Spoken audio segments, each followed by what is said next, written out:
Testing, testing. Can we hear, guys? Welcome to our Friday night live stream.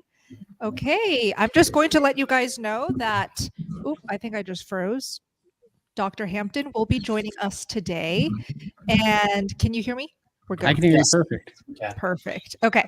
Dr. Hampton will be joining us very soon, so get those questions ready. I did want to bring on a carnivore MD who knows what he's talking about when it comes to what to look out for on a carnivore diet. So before Dr. Hampton comes on, we wanted to just talk about a little bit about last week's topic, how there are a lot of people who are looking at the carnivore diet and thinking that we're crazy.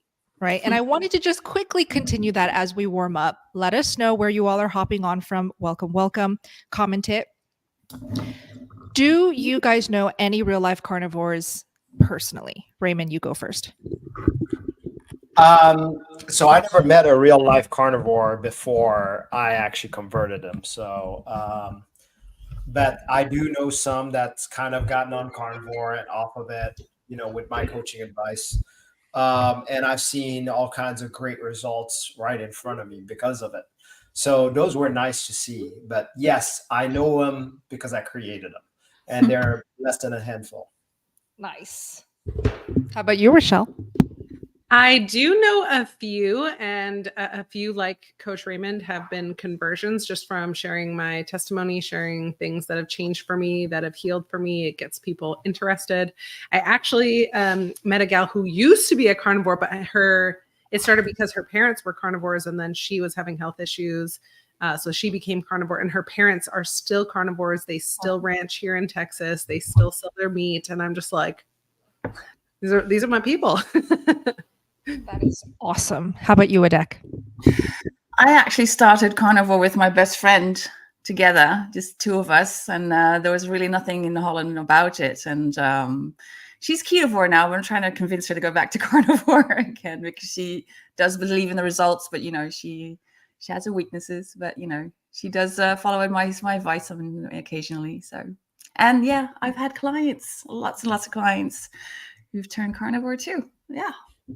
Love it. And as we all share here, before I get to Chad, I'd love to know if you know any real life carnivores personally. Share your experiences in the live chat box. And if you're watching playback, put it in the comment section. Chad? I never knew a one, and the only people I know now are people I converted. So yeah, I'm lonely, but I've slowly been trying to convince my parents, and they were much more animal based, but I think I'll get my parents too. But right now, my family and a couple of friends. Nice. Todd? Yeah, same here. Everybody that I know, I converted. So there's quite a few here now that I converted. I did meet two people in Texas, actually, that are from my hometown that are both carnivores. When I was in Texas, they were both carnivores from my hometown. So I didn't convert them, and they are here, but I did have to go to a carnivore convention to find them 1,500 miles away. So, but yeah. That's so cool. How about you, Bella? Yeah, okay, so I know all of you guys. I've met you all in person, okay? Oh, yes. Every single one of you guys, except for Adek, but I honestly feel like I've already met her in person decades ago. We're so close. But this whole table right here, we're friends. I consider them my family, and they're all carnivores. And I've had the blessing to meet so many carnivores, probably some of you guys watching at Hack Your Health this year, just a couple months back in Texas. That was so much fun. It was definitely the biggest carnivore event I have ever been to in person, and just getting to hang out, talk carnivore all day, every day for like 3 days straight was incredible. And Todd, if you don't mind just dropping the link for our next Hack Your Health that we will all be at. It will be in Tampa, Florida. So if you guys want an in-person event to meet carnivores in person, that's really the most efficient way to go about it. So yeah, that's my answer. And it looks like we have our special guest here, Dr. Hampton. I'm going to add you to the stage right now. Hi, welcome. Introduce yourself. Hey guys, you hear me okay? Very well. All right. Thank you for adding me to the stage. Sounds very official, but I am a family doctor. I'm an obesity doctor. I'm in Chicago. Very interested in helping the world achieve metabolic health. I think that's a term everybody should know about, and a term that really just allows your body to optimize how it's functioning in the world. So whether you're an old person trying to play with the grandkids, or a young person who's not obese and who's not, struggling through life because of a poor diet, my goal is to help everybody have that opportunity. So I'm always happy to share that message with anybody who's willing to listen. So thank you to all of you guys, Bella and the rest of the crew, for allowing me to be on the team tonight. We love you so much. Can we just give a round of applause to Dr. Hampton? He pours his heart and soul into his work, and you are really changing lives every single day. So, you. Dr. Hampton, if you don't mind just sharing a little bit about your vegan to carnivore story, because that's one of my favorite parts of your whole message is your story. Absolutely. I started my journey as a parent who wanted my babies to be healthy. I have 2 boys. They're not babies anymore. They're 25 and 27. And me and my wife always joke about getting them out of our house as soon as possible. But young folks don't want to leave, so we'll let them, ride that out for a while.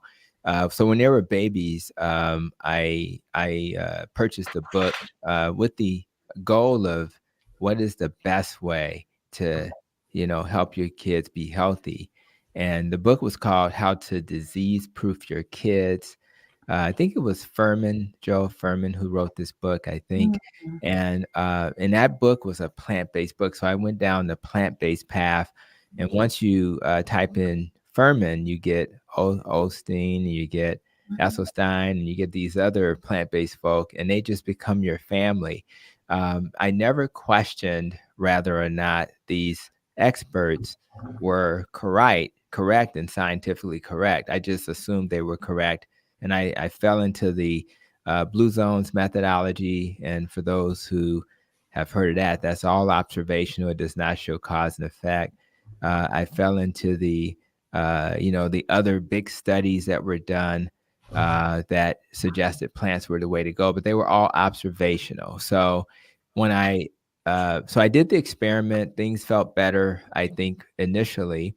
But my wife later developed type 1 diabetes, and we struggled to get the blood sugar under control with a plant-based diet. We did our best, but it just never quite made sense. In fact, I just had a guest on my podcast, Melanie, who was plant-based. That episode will come out next week or so. And she said something very interesting. She said, well, what we do is we eat the plant protein first. So it'll be like tofu and fat, and that'll mitigate the spike that occurs from the carbs. And at the time, I didn't really push back too hard, but I think as I reflected on it and I shared in my episode after that is okay if you're plant-based and you want to be plant-based because that's your ethics, that's your religion, that's your culture. But for us in the low-carb community, we feel that it is more logical not to have to mitigate a spike by simply eating the foods that don't cause a spike. So if my wife eats an egg omelet, she doesn't have to worry about a spike and try to think about the arrangements of the food. So I think it's really important as we kind of think about this, that we make sure that we honor and respect people who are in that camp, but we don't assume that that's the best answer for most of us. And we found that it's not. So anyway, so she found she was able to better control her type 1 diabetes with an animal-based diet and a low-carb diet. And I fell into that rabbit hole when I did research for a book I wrote. So I wrote a book called Fix Your Diet, Fix Your Diabetes. During the halfway through that book, I was able to recognize that the studies are not showing that the plant-based diet was the best. It was going to be a plant-based book. I had to completely flip it to a low-carb book. And the study that caught my attention was the A to Z study, which compared the Atkins to the Ornish diet, which is plant-based, Mediterranean, and another diet. And the Atkins diet just blew away the other diets, including the Mediterranean. So at the end of the day, the science is what drove me towards low carb, keto, and now I'm a carnivore. And my wife has much better control of her type 1 diabetes and my irritable bowel, which kind of led me down this path personally, is much better. My kids are, most of the time, they are young.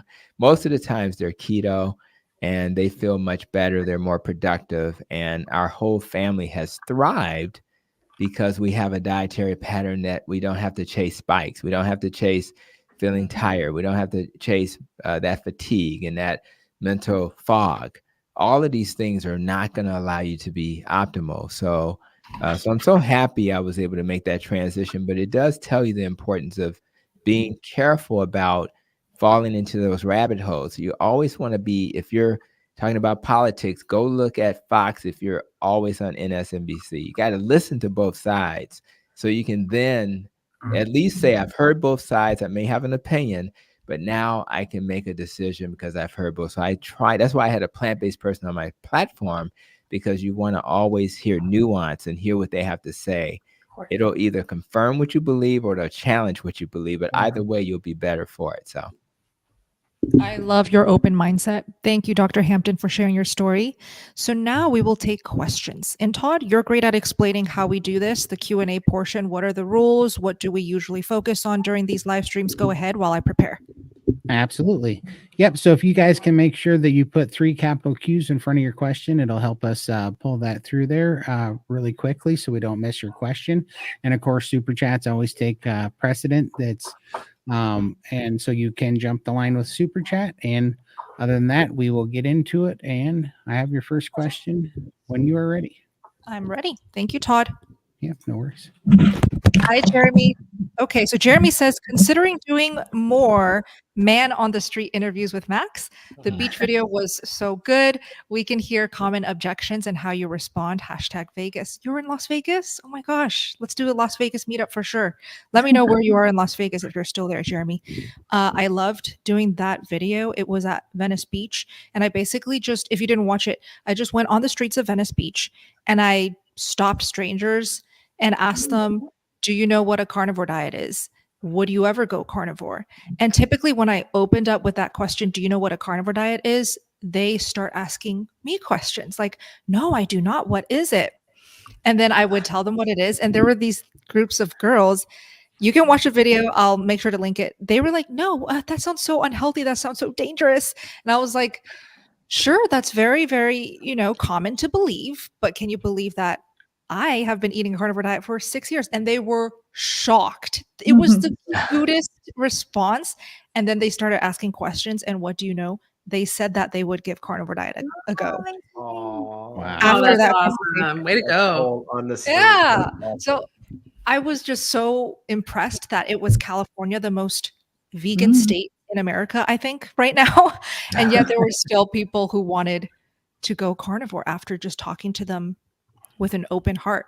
So yes, Jeremy, I'll absolutely consider doing more. Maybe I'll do one on the strip here in Las Vegas. We'll see.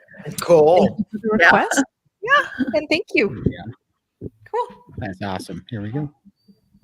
Hi, Nav. Welcome back.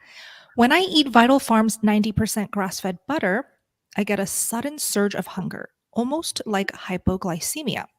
I don't get that with 100% grass-fed butter. Okay. So I'll start with you, Dr. Hampton. Maybe you can start 10% not grass-fed. Does that make a difference in hunger?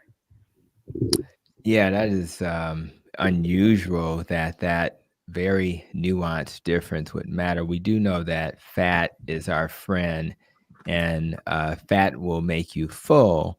But I think you have to really, when you look at different food products, there are so much nuance to it. And I think that, I think there may be some other things to consider. Now, it should be a completely clean product, but it's just strange. And I'm not sure why that big difference is occurring. But in theory, the more fat you consume, the fuller you should be. And it doesn't make sense. So I'm a little surprised by that. But I think that when we're comparing products, we have to do that experiment. And in this case, the experiment is telling you what you need to know. So I'm not sure I can give a scientific explanation for a 10% difference, but I do think that you just have to honor that and make changes based on what you're experiencing. Anyone else want to give this a go? Is it 90% grass fed, as in it's like 10% not Grain grass fed, fed? yeah. Grain fed, yeah. And so the only thing I would say to that is if it's being fed grains, it's going to have a higher omega-6 to 3 ratio, or rather a smaller omega-3 to 6 ratio. So I don't know if that's like an inflammatory response by any means, just because the ratio is going to vary. So I don't know. That could be the cause. And that 10%, I know may not sound like a lot, but as long as those cows are being grain fed in any portion, there's going to be inflammation. So that might be it. I don't know. Could be other ingredients if it's 10% other ingredients. I mean, I have to look at the ingredients list to see if there's anything else added to it. That's what I was thinking. Like, is there skim milk added to this? Right. That could definitely stir something. Natural flavors. Mhm. Oh, Good point. Good point. Yeah. Nav, these days we have to be careful with even butter, because like even if you go to the grocery store and you buy a block of butter, if you don't read the ingredients, you're potentially bringing home something that has chemicals, natural Oils. flavorings, seed oils. Yeah. Things that you do not want in your body, even if you have good intentions. I want to go carnivore. These ingredients can get tricky. So simply read the ingredients list. In fact, if you have that butter sitting in your fridge, can you go check and let us know what exactly the ingredients say? Then that will also allow us to help you a little bit better. We might even be able to catch why if you just read that ingredients list. And I like that answer about the grains, right? Because if you think about a cow who is only giving grains towards the end of their lives, I mean, it has a huge impact on the final product, right? So it's very logical that a small change could have a big impact. And I also imagine that if we're talking about, it said, they felt like they were hypoglycemic. So maybe that little change was enough to cause a little bit of a insulin spike that then led to this hypoglycemia. So it's just still hard to imagine and practically that's what's happening. But I think these are great speculations. Yeah. I wanted to ask Bella, wait, real quick. Kerrygold, I remember you had a thing that you said about unsalted versus salted, and they changed something about their unsalted, and you could tell. Yes. So actually, at that time, and I made a video on this, I alerted the community that they put skim milk in the unsalted Kerrygold butter. However, they don't put that ingredient in the salted. So I said, because I only eat unsalted butter, I will no longer be eating Kerrygold. I don't want to buy something that has questionable ingredients. The ingredients list should just be cream, That's right. Not skim milk on top of that. So that's why I've personally switched to a different brand. Right now, I do Raw Farm when I'm in California. It is raw unpasteurized butter. You can find it at any Sprouts grocery stores. And when I'm in Las Vegas right now, I do Vital Farms. Vital Farms unsalted is fantastic. Perfect. Keep going. All right. Anita, I did not see a comment. I looked on both sides of this and I could not find a comment. She has one right here. I see it right here. Thank you. Perfect. Good eye. Came through. Okay, let me read Anita's question. So she's so confused. She's carnivore for 6 weeks now, 60-year-old female. So tired. Some say 80-20, count macros, 1 gram of protein per kilo of weight. SBG says eat more. Still so tired. Feel like crap. When will this end? Okay. Reading this out loud, my first thought is, are you saying that you tried all of these? What's that word, Raymond? Why can't I think of it? All these methods? Yeah, methods, but it's like, Raymond, you always use this word. Modalities. Thank you. Yeah. I just ate 2 New York strips. I'm kind of having a meat coma right now. So are you saying, Anita, that you tried all of these different types of approaches and you're still so tired? Or did you try each type and none of these work? That is a key piece of info right there. Like, it's not it's not a good idea to try different modalities at the same time. So if Right. you're going to commit to just eating more, do that for 2 weeks. If you're just going to commit to 80-20, do that for 2 weeks. So if you're still there, let us know in the chat. We'll keep an eye. But Adek, go ahead. No, I was saying it's just 6 weeks. It's a lot to change in if if something doesn't work, you need to give it more time. And I would like it if you just let go of all the numbers.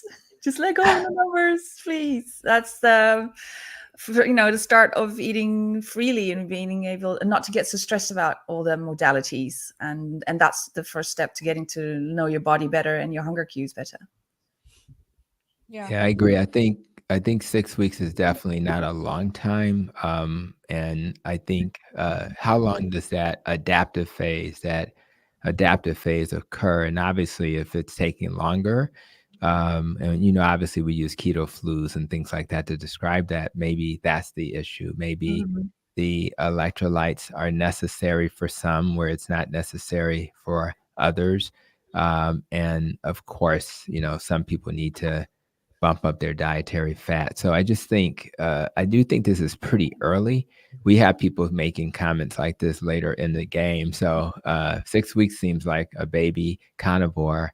Is that a term? A baby carnivore? But we'll make I have it a baby carnivore. Yeah, that's right. That's right. I think it's something to do with fat adaptation. I know for me, it took my body a really long time to actually adapt to using fat. And I think it's because I was, a closet binge eater and a sugar addict and a carb addict and just a volume eater in general of garbage food. And it just really took my system a long time to kind of detox and for the inflammation to come down enough that my body was actually able to recognize the nutrients that were coming in. I think there was, a deep healing process that had to happen before my body would even look at using fat as fuel. And I think my body also didn't trust that I was going to put continuously the good, healthy animal fats in. So I would say just definitely be gentle with yourself, be patient. Our bodies don't get this way overnight. It does take time for things to heal, but we're here for you. We want to see you through this. So let us know how we can help. And I think Raymond will say, take naps. Yes. Yeah. Please take naps. Yes. A few people in the chat were saying she needs more fats, but she's saying she's been doing 80-20, or at least that's implied. Yeah. So I don't know if it's a fat thing. It might be the type of fat. Some people don't do very good with dairy, and they might be getting a lot of their fat from dairy. So I know for me, I was kind of struggling when I was on a BBB&E diet, and not until I went more lion, which is a little bit more, I guess, aggressive and more restrictive, is when I started seeing the energy come back, and I had to up my fat with beef suet. And I know there's another question there about beef suet, but yeah, so maybe it's just the type of fat, maybe, but again, don't get away from the numbers and trust in the process. Yeah. Yes. Anita, you got this. You're really doing the best that you could possibly do. And I think we forgot to mention vitamin P, patience, right? Well, Richelle did touch on that. I love that you said that. And then the taking naps part, sometimes the energy will dip before it starts going up. And so let's not get that dip. Let that dip get to our heads and make us feel like we're doing something wrong. We have to try something different. You might go on the internet and see all these miracle stories of real life carnivores, but they're only sharing the miracles. They're not sharing the parts where they also felt that energy dip initially. Just baby your body right now. Baby carnivores. I had that dip actually. I literally had to take naps for the first 6 months. I really did. I always took it every time I napped, I felt great. You too, right, Bella? Absolutely. Embrace those naps, embrace the energy dip and the lull, and just rest. So don't be confused. Keep us posted, Anita. You got this. And also, thank you for that. Yes. Sometimes it's a sticker or a super chat. So no worries. Thank you. All right. And we'll go to this one. Okay, thank you, Laos. I have WPW, fatty liver. Will carnivore diet be harmful for me? So, Dr. Hampton, do you know what WPW is? I can quickly search it for you. I think that's with Parkinson White syndrome. Yes. I don't see that every day, honestly, but it's a condition where it's like the electrical pathway between the hearts. You have atria and ventricles, right? So when you're going from the atria to the ventricle, there's episodes of repeat beats that occur, and it leads to that increased heart rate called tachycardia. So some people with this condition you may have heard the term supraventricular tachycardia or SVTs. These are things we look for, but it's basically something you see congenitally that some people have. And I think they can treat this with ablation and things like that, but it's basically an electrical pathway issue. And what I love about, so the question is, is it? No, it's actually not harmful. You see, I reacted like, no. But no, when I was in my obesity training, the one thing I learned is that your BMI directly correlates to your risk for a whole lot of irregular problems like AFib. So although this is more of a genetic condition, any electrical abnormality that can occur in your heart is going to get worsened when you have you're fatter. So any BMI over 25, you'll increase your risk. Anything above that, although I think that BMI is not perfect, obviously. LeBron has a BMI of 30, so let's keep it real. He has muscle, right? So the BMI is not a perfect measure, right? And maybe his son too, since he has some heart issues. But so I think it's actually going to be beneficial because you will likely not have a weight issue, which will then reduce your risk overall. So I think that any low carb, keto, or carnivore diet is actually helpful for these types of conditions and would be exactly what I would recommend. Perfect. Thank you so much, Dr. Hampton. Let's keep going. Hi, Rebecca. Thank you so much. Some of my favorite people. Thanks for all you do. Thank you for your support. When and who do you recommend priming? I'm considering trying it to promote further healing. Well, we have to start with Coach Raymond. You created priming. Who do you recommend? That's perfect. I recommend it for the people who feel like that relates to them. So it sounds like it relates to you. So it definitely would be for you. I have two versions out there. So one that I like to call the full-on priming. That's the easiest one. It's pretty much eating 3 meals a day until comfortably stuffed, which the part about comfortably stuffed is very important because we don't even know what full is on carnivore. So we want to try to push that envelope so that way we know that we're feeding ourselves enough. And then we also have coffee as dessert. That's part of very important also because coffee will hinder the appetite. The other method is eating small portions to satiety every couple hours. One way or the other, you're trying to get as much resources as you can in your body for a certain period of time. The first 2 weeks is what I like. The third week is where you trial it out with the 2 meals, and then you start tapering off and feeling what hunger feels like. But the idea is not to even feel hungry during that first priming period. Yeah. And I'll add that imagine somebody who had a history of being a restrictive eater, right? So priming is a great way to help them replenish their nutrients and to help them overcome that way of eating. So because a lot of times there's stress with eating. And so if we can kind of overcome that by kind of priming, that'll help them tremendously. Obviously, people with cravings should be thoughtful and maybe consider this as a way to, to kind of not have cravings because you're going to eat a lot. So you're good. And then, of course, people who have unstable sugars, like low sugar. Some people, I have patients literally have low sugar. So people who are in that category, they tend to do better if they do priming as well. So I just think it's a nice tool. I actually didn't learn about priming until I joined the Steak and Butter Gang. So you guys taught me that. So I appreciate that. Thank you, Dr. Hampton. Yes, and we will drop the link for Steak and Butter Gang in the live chat. It's also in the description box if you want to join the community. Awesome. Let's keep going. All right. Also, just a shout out to Rebecca there. That's one of Kim Berry's coaches there. Oh, very cool. Wow. Oh, yeah. That's great. Come in. Wow. Great. Oh my Thank you for coming. gosh. Thank you so much for stopping by. Appreciate you. Awesome. Hi, Lou. I sent an email. Newish follower. I had a miracle in my body, and I'm wondering if it could be by attempts to follow carnivore. Wonder your thoughts. Wow. I mean, we hear miracle stories every day. I wouldn't be surprised. I feel like I'm one, you know? I feel like here, like the biggest miracle story I've heard that really just blew me away. Like basically the longest list of things that were healed ever is Todd's. Talk about. Oh, Just yeah. talk a little bit about your story. I thought actually it was talking about a baby in the body. Yeah. Oh, that is a That's miracle. true, too. That's That is a true. I miracle. like that. That is good. Yes. Just, you know, down 310 pounds, congestive heart failure is healed. Anxiety, depression's completely healed. Lymphedema is 90% healed. Reactive airways healed. Type 2 diabetes is healed. Sleep apnea is gone. You know, just and all the addictions. I was a gambling addict, and that's gone. I have no addictions for anything. I chewed Copenhagen for 26 years, 2 cans a day.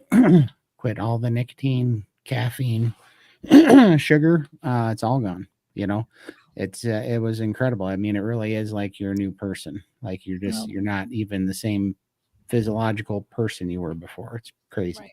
Yeah, I want to comment on what he just said. He said he's not the same physiologic person, right? And Love when that. you think about congestive heart failure, which is a huge issue, people don't realize that insulin is going to make you hold on to water. Right? I mean, make you get rid of water. Let me say it. It'll make you hold on to water. I had it right. So when you reduce your need for insulin, you are not holding on to all that fluid because carbohydrates bring in water, hydrate. And when you get rid of all the carbs by being a carnivore, you get rid of water. So is that good for congestive heart failure? Of course. Is decreased inflammation in your heart good for congestive heart failure? Of course. What's going to happen to your blood pressure? They did the keto versus DASH diet, and the keto diet, which is carnivore as well, killed the DASH dietary approach to stop hypertension. Most people get congestive heart failure because they have a high blood pressure. And when you lose weight, the workload of the heart gets reduced. So when you said physiologic things occurred, it's a long list of things that the cardiologist could explain even better than me. And that's why you feel like a new person. I mean, you lost maybe 2 or 3 humans when you lost that much weight. Oh, for sure. I got a little bit of ways to go, but you know, it's just not even my brain functions the way that it did before, amazing, Todd. you know. Yeah, that's where it was 22 months ago. Wow. So 22 Definitely months. not the same person. Crazy. The real thing is the oxygen. That's the part that Oh gets my me. And you gosh. had to be on Yeah. that all the time. That's and now right. look at you. yeah, I was dependent on it for sure. Yeah, I can stand up for 90 seconds. My oxygen saturation with 6 liters of oxygen was 88%. Now it's 96% with no oxygen, no CPAP. And, you know, my resting heart rate was 107 beats a minute. Now it's 68 beats a minute. You know, That's crazy. I really feel like I'm a new person, different. And physio. You are. And your You beard are? is much better. Your beard is much better. You look much better.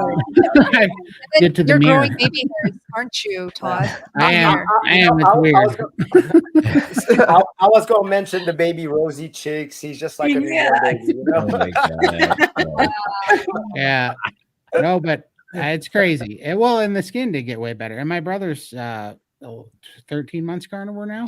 Wow. His skin looks fantastic, and his MS is you know, he's had MS for 19 years, and he was having serious vagus nerve problems, hard time breathing, and he was having syncope and passing out in the morning.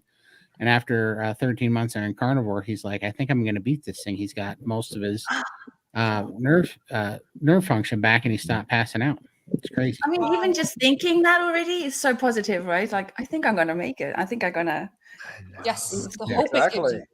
Yeah. Or have a quality of life or potential for quality of life. Mhm. Yes. Yes. For sure. Everybody's Pretty cheering you on, Todd. Absolutely. Go, Todd. He's so inspiring. Todd recently got kicked, striked, banned, whatever word you want to use on I did. YouTube.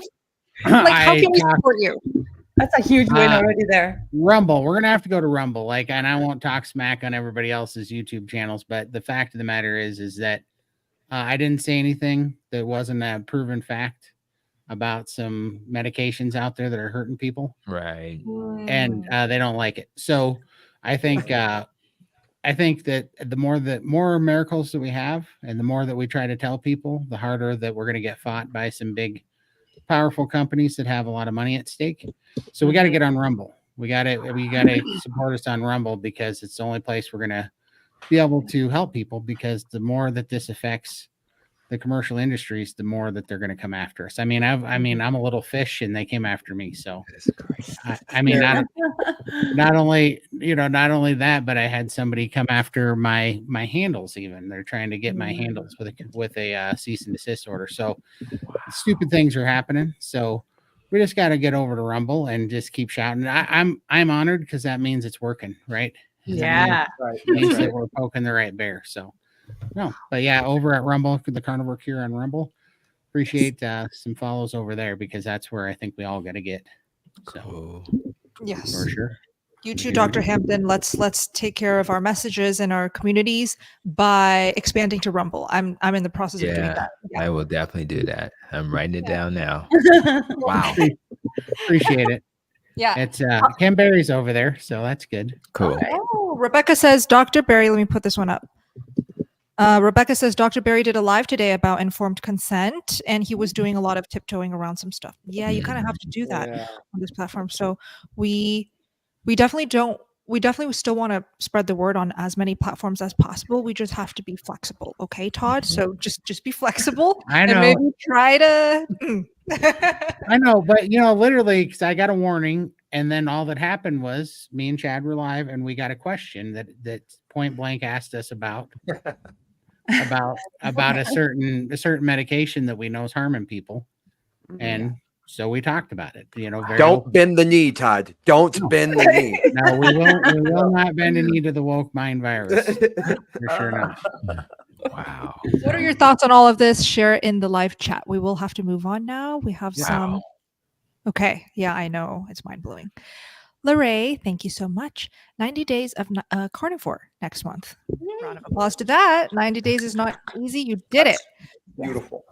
Yes. Very interested in the benefits from feasting and fasting. Looking to join in Bella's November meetup challenge. Is it too soon? Oh my No, gosh. it's not too No, soon. Join Richelle. us. Never soon enough. Why do you Join say us. Yeah, we would love to have you in there. It would be so amazing. And I think 90 days in, you know what you feel like now doing your first 90 days on your own. Come and see what 30 days with us is going to feel like, because it will blow your mind. It will knock your socks off. Yeah. And having that community, that's the big Yes, part about it. definitely. Just having a bunch of carnivores you can talk to. I mean, unless you have real carnivore friends where you're at, but it's really nice and refreshing to be able to talk to others who have the same mindset. One of the things, oh, sorry, go ahead. Oh no, go ahead. I'll finish when you're done. Yeah, well, I was going to say about the feast and fast. One of the things that to benefit from the feast and fast I want to talk about is a lot of people think, oh, I can just fast. And a lot of folks are going in fasting malnourished. Yeah. That's just a bad idea. That's just a recipe for disaster. When you choose to feast first, know what that feels like, know what that nourishment is like, then the fasting comes in almost automatically. So there's a synergy in between those two. Yeah, I wanted to say, Todd, go ahead. I forgot that you were about to say something. No, I was just going to say that the community part is exactly why me and Chad, when we wanted to have a men's meeting about mental health, did it in SBG, because we both tried to help people stay on carnivore without a community before. And it's when we can only talk to them for an hour a week, and then they have to go out in the world that's tells them that everything that we talked to them about or gave them some hope in an hour is going to, cause cancer or high cholesterol and heart disease and everything. They never stay on it. But we found that being in a community is so helpful, because they can sit there and actually see a whole bunch of people that have had miracles through this way of eating that have nothing to sell them. They're literally just they're donating their time. I mean, me and Chad are donating our time because it changed our lives, So Yes. I'll add that the community part is it may be the most important part. And Yes. I know when you think about Eric Westman, when they do things, and his platform is a community of support for a number of weeks. When you think about Verta Health, they have a app that provides support. When you think about people like Dr. Tro, and he works with companies, industrial companies, to teach metabolic health and this way of eating. They have an app of support and people you can reach out. Dr. Mariana Gallant, who was also at the Metabolic Revolution that we did on October 13th in Washington, D.C., she has created an app, and the app has coaching. So listen, guys, never ever question your willpower, your desire. You're a human being, and you're going to struggle. And when you hear things that explain why you struggle, then it's not really a mystery anymore. And then you're like, oh, okay, that makes sense. Yeah. And let me just push through. So I encourage you guys to join those communities, whether it's the Steak and Butter Gang, this Feast Fast, because all of these things are going to make your lives better. And yes, when you fast, you do a wonderful job to your body. Your mental clarity is going to shoot through the roof. All of these things you hear about, like autophagy, will allow your cells to heal, regenerate, and be healthier. Your inflammation is going to go down. Everything gets better when you give your body a break. And what we don't do in this societies of today, rather than in the U.S. or elsewhere, we don't rest our bodies, and therefore we body just doesn't get a chance to recharge. So strongly encourage you guys to take advantage of those opportunities. It's just a good place to spend your resources, as opposed to at the Starbucks. Shout out to Starbucks. For saying that. Will that ding us? Is that going to be a problem? Could I tell my story about how community is important to me? Because Please.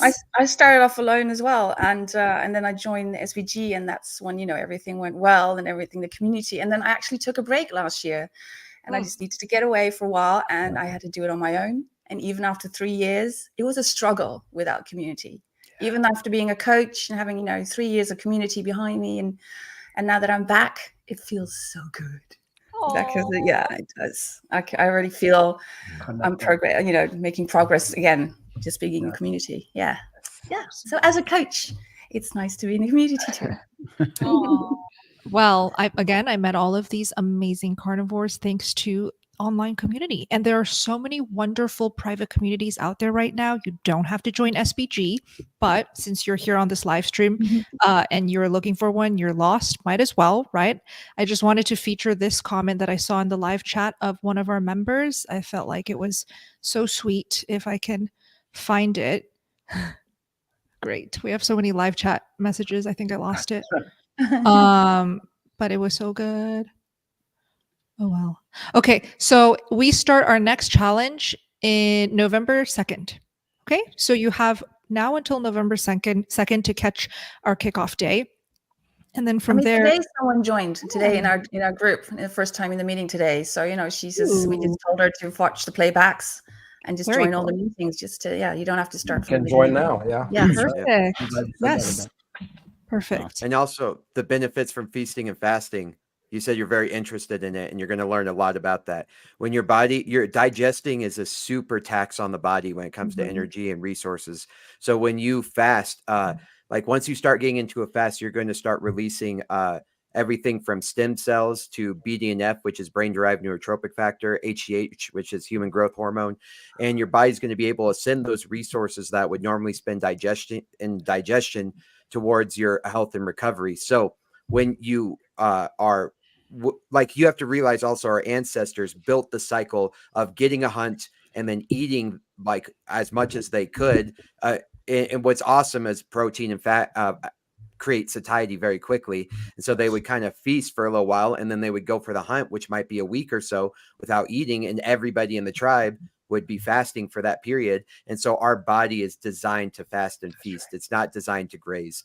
And carnivores are just that way. And then you eat a bunch, and then you sleep, you pass out for a few hours, and then you get back up and you work again. And that's what SBG is trying to recreate. They're trying to get you back on that natural rhythmic cycle of your body eating, replenishing resources and then relaxing and recovering and going back and forth. And you're going to start realizing how much energy you have in the fast once you get used to it. So anyway, if you're very interested in it, once you join, you're going to start learning all these little things. I think that's very important to know. And here's Love a that. stat, a real quick stat. For the typical American, 60% of their total body expenditure each day is spent on digestion. So now there's no time to fight cancer and all these other things that your body's supposed to be doing. So if you are eating the way we're suggesting, now you can do all of the things that were just suggested and your body's more efficient. So we don't need to spend 60% of our energy on digestion. That's ridiculous. Right. That's right. That's awesome. Love that. Amazing. Yeah, I found the chat. So thank you, Crystal, for the kind words. We're so happy you're an SBG. I see some SBG members in the live chat as well. Welcome, everyone. Everyone who Welcome. just joined, welcome, welcome. Let's keep going. Hi, Christine. Thank you so much. I feel best when I eat beef, eggs, and chicken, but 2 food sensitivity tests show I have high sensitivity to these, along with nearly all plants and dairy. Should I avoid the beef, chicken, and eggs per the tests, or eat what is making me feel best? Let's start with Dr. Hampton. What are your thoughts on this? Yeah, I actually had a retired allergist talk to me about this test that they have out there, and they are very unreliable when it comes to reality. So if you have a person who eats salmon that's fresh and they have a reaction to that, and then they eat salmon. I have a family member and they eat salmon that's canned, they're not going to have a reaction to it. And why is that? Because when you process food, you denature the protein and all of these other things occur.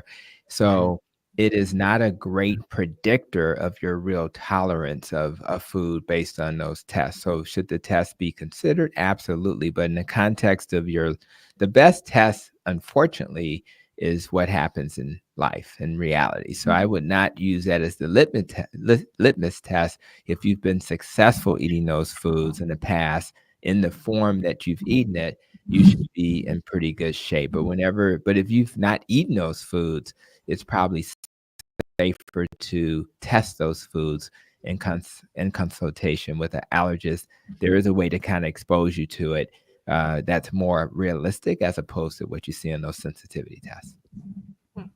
Also, could that be a histamine thing too? So, for example, is she being responsive to the fact that's aged meat, and so she's getting the histamine response, and therefore she's getting the fact that she's, what's the word that we're looking for, sensitive to it. So could that be the thing? So maybe you can try meat that is not aged, and therefore the histamines will be lower, and then maybe that's what I'm thinking of immediately. Well, and like I'm sensitive to chicken because most chicken is completely Franken chicken now. I mean, it gives my dog seizures.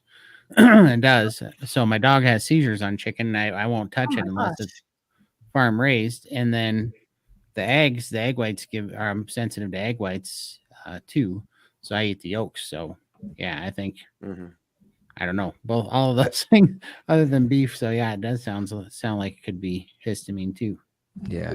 My question is there like a gut permeability component going on here too? Like if these proteins are getting past the gut lining and going into the bloodstream, is that maybe causing some? Low HCl. I see. Could be that too. Leaky gut. Yeah. Well, for me, it's just I always have skepticism when it comes to tests and labs and numbers in the first place, because if I were to look at my LDL, or total cholesterol, which is well over 300, and I make the conclusion, oh my gosh, I'm killing myself, I guess I should stop going on a carnivore diet. Well, then I will miss out on a wonderful life and fantastic health. So just to make the point, like Christine, if you feel wonderful and you say that this truly is making you feel your best, eat it. Eat it. Heck give it some time. Yeah, exactly what Bella is saying is there's this example going around a lot, and Todd and I talked about this yesterday, but there's 2 ways to tell what a good golf swing is. There's like the book definition where it's like you have to have a straight arm, you have to follow your hip, you have to blah, blah, blah, blah, blah. And you get onto all the technicalities in the book of what makes a good golf swing. And the second way to tell if the golf swing was good is to see where the ball lands. So don't get distracted by all the technique and all the garbage that they could fill you with. Look where the ball lands. If the ball lands somewhere good, then you had a good golf swing. So if like exactly what Bella is saying, even though labs are nice to kind of like get some gauge points, it shouldn't be like, oh, I feel great, but this lab says this, so therefore let's just abandon that. Yeah. So and you also your sensitivities to things tend to be higher. I learned this when I got my master's in nutrition and functional medicine. The more foods you eat, the more likely you're going to be sensitive to them. Isn't that weird? Yeah. So, like, you know, so what does all that mean? Nobody knows, but I just want to put that out there. So the first part of the sentence, you know, I feel best when I eat beef, eggs, and chicken. We'll put a period after that and be done with this. Yeah. Yeah. There you go. I like it. Exclamation mark. Good job, team. Hopefully that was helpful. Yeah, and thank you for the super chat. You should have saved your golf analogy for golf coach Marv. Yeah. Hi, Marv. Thank you so much. Carnivore for 4 months. Congrats. Keto 8 months before that. 2 months ago, I started having acidic diarrhea bowel movements, leaving me in pain down there for a few days. Has anyone else had this? Maybe bile related? I love this type of eating, but this threw me off a bit. Dr. Hampton, what are your thoughts first? Well, this person has been doing it for a while, because what I see is that my patients who are transitioning, they can definitely have some issues with diarrhea. We mentioned earlier about fat adaptation, and when you're not adapting very well, and you're not able to process the fat, that's why you may have to use a bowel ox or something like that, or maybe you don't have enough acid, you may have to do those things. So but that in this case, that may not be the issue. I always bring up electrolytes because that's always an issue. So I would actually think about experimenting with electrolytes. If not, I would experiment still with bile ox, because you may be going through a period where the acid that you or the bowel that you need is not adequate. So I would look at that. Some people are having microbiome changes that kind of can mess things up for a little bit. So it's a little bit of an experiment to figure out exactly what the cause is. But the short answer to your question, we have seen people have this problem, and sometimes they have to make some changes. Sometimes they have to cut down on the fat because they just don't tolerate it. Could it Doctor? also be the different kind of fat? Again, the rendered and the solid fat difference? That Yeah, I think so. Yeah. So start off with solids first, and not the liquid fats, because you'll go to the Well, best. Adek, for our new carnivores, can you just explain that a little bit? Why? Well, yeah. So the liquid fats, or the rendered fats, is the fat that turns to liquid. You know, when you heat it up, and that's usually, sometimes it's also the liquids in the ground beef or the minced meat that you cook. So if it's, for example, drain that out, put the meat on the plate, and then add solid butter on top for your meat, or something else, or tallow or beef trimmings instead, and don't drink the hot rendered fats or liquid fats. That would be a good thing to try to see if that will help as well. Something like that. So perfect. Okay, I wanted to ask Doctor a question from you, because this is the way I understand it, is that when you eat food, and when my thing is, I'm thinking that there's too much protein to fat, because when you eat food, especially protein, your stomach becomes acidic. It helps us digest in the process. Then it moves into the duodenum, which is like the first 10 inches of the small intestine. Mm-hmm. And then that's when bile is squirted onto it from the duodenum, from the gallbladder, right, to emulsify the food that's in there. So if there's too much, if there's not enough bile and there's too much acid, that's when you would have diarrhea and acidic diarrhea. And then if there was not enough acid and too much bile, that's when you would have the bile in your diarrhea, right? Or in your stools. No, I think that the way you explained it is correct. That makes sense. yeah. So when this, if it were acidic, and how would somebody, if they are not medically trained, be able to tell the difference between bile in their stool and Mhm. acid in their stool? Yeah. And then in Right. addition to that, this would kind of show you, well, it seems like you need to be upping your fat, and that way you can upregulate the amount of bile that you're releasing, which might take a few months to get there, but you up your fat so that way it can emulsify, and then you would have the normal brown solid stools, right? So that's kind of like what I'm understanding from this question. Could you correct me or dive into that a little bit more? Yeah. When you think about your oh God, I hate talking about boo-boo, but you brought it up. But it's it's really you look at the color of the stool is very important. So if my stool, a lot of the color of your stool actually is what the bowel is creating. So if my stool looks pale or kind of clay colored, that's a scenario where you probably don't have bile in your stool. And so that's the first thing. And then you start to worry, is there a gallbladder issue? Is there a bile duct issue? If you don't have a gallbladder, is there a liver issue? Because that's where you're going to get your bile from. Your liver is stored in your gallbladder. And if you don't have a gallbladder, it's stored in your bile duct. Okay, so that's the first thing that you think about. If you're not absorbing fats very well, then guess what? You're going to see fat in your stool. So you may have greasy stools, fatty stools that we even use the term steatorrhea so in the medical field, when we're learning all these words, that's what we use to say, okay, there's a fatty stool, and that's where we have problems. People obviously your stool is it may smell different and not in a good way, because if you're not digesting the fat properly, you may find that the stool is going to have a foul odor. So that's going to happen. And of course, you may have symptoms like diarrhea. You may have cramping and things like that. So you'll have those types of symptoms if you're eating fatty foods that you can't process. So that's kind of like what we see from a patient perspective. Doctors can obviously order tests to analyze your stool. We don't do that often, but we can do that. And if we are looking for the source, we'll do blood tests like liver function tests and things like that. And obviously, if we need to test to see if these organs are okay, you can do diagnostic tests like ultrasounds and things like that to see, are the bowel ducts enlarged? Is there evidence that there's something going on with the gallbladder that you would be worried about? Is there a liver issue? So, but most of it is what you see, and then we'll kind of go from there based on the presentation of a patient.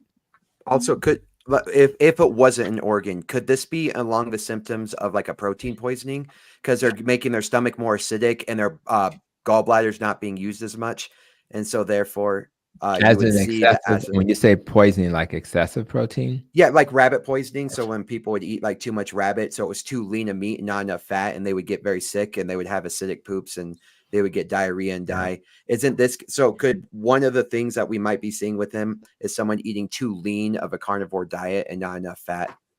Yeah, it's possible. I think that that's a little more nuanced than possible. I Okay. think it's more likely that in this case, it's probably going to be a more fat related than anything. But it's possible. Yeah, that's my. Well, that's what I was saying. Like too much protein, too fat, not enough fat. Yeah. Right. Okay. Perfect. Thank you. Thank you, Dr. Hampton. Yeah. Does anyone want to chime in on this one? We're all good. Let's keep going. La Verdad. Hello. Thank you.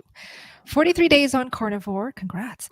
Have moderate GERD. Symptoms are improving slowly. Should I take omeprazole for 4 weeks to see if it helps, or should I not? Dr. Hampton, what are your thoughts?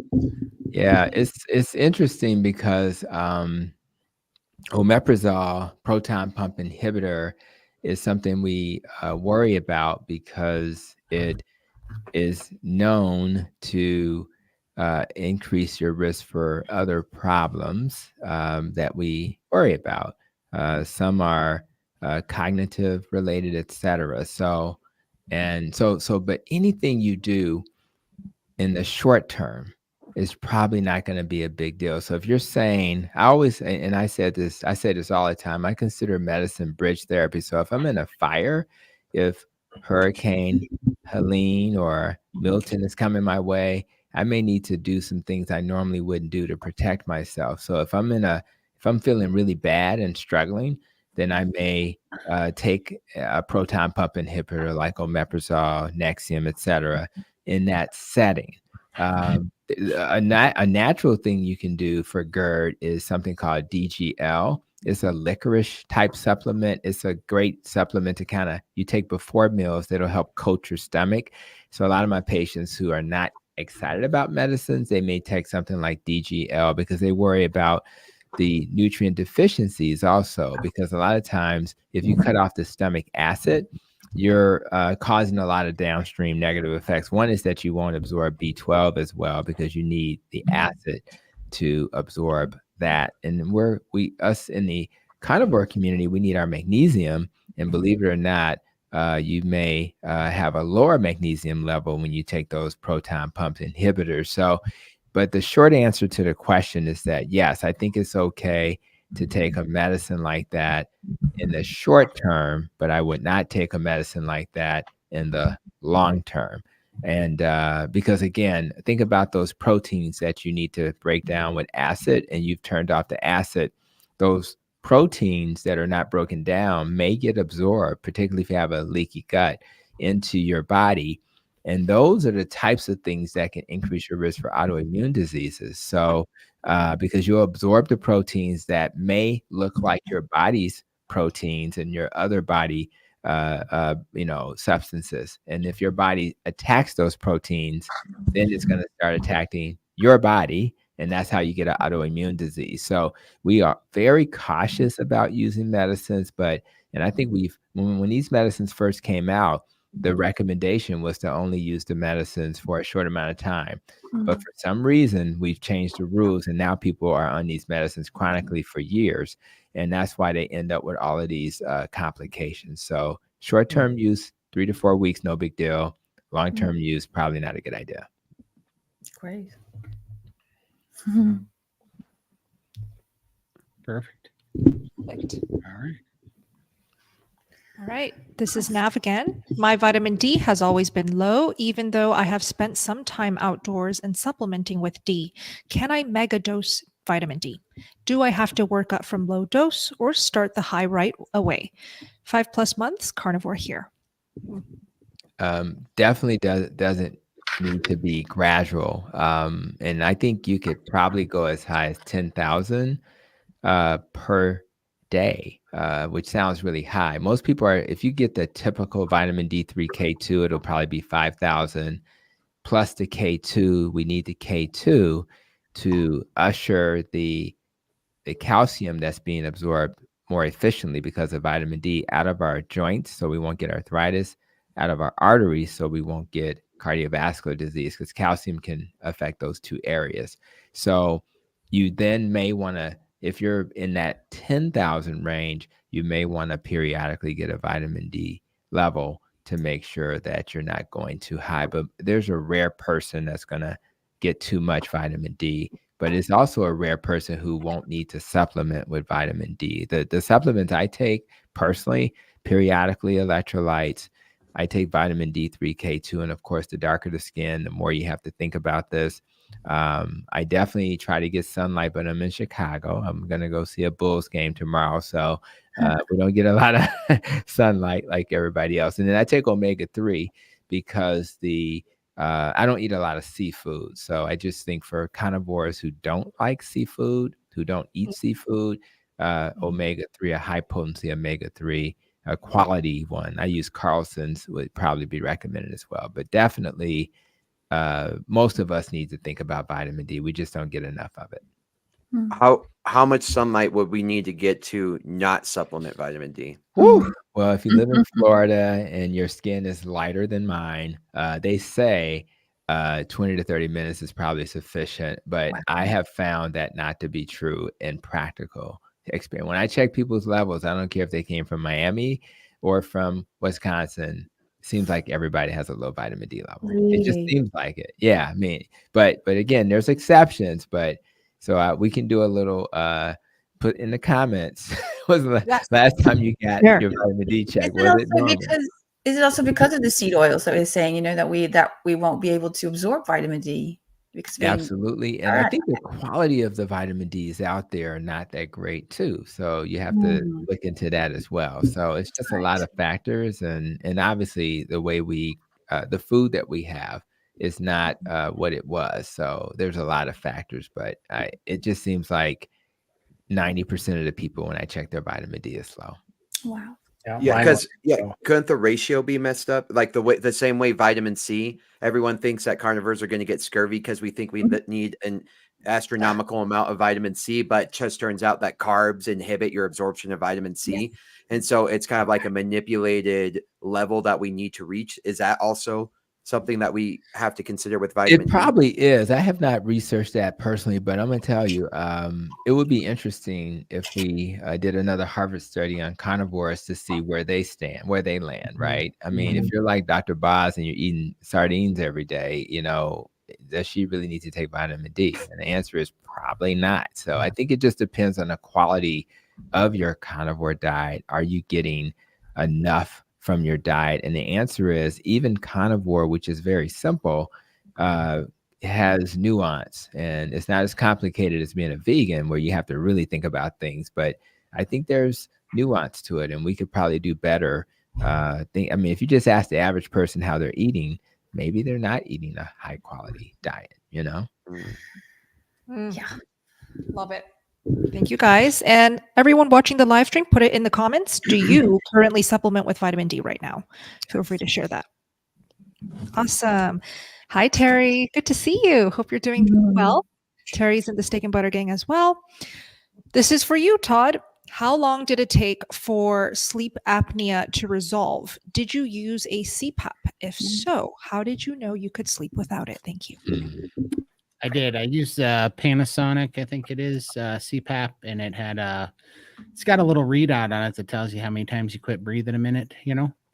And as I was healing, you know, I'd usually quit breathing like 46 to 48 times a minute, you know.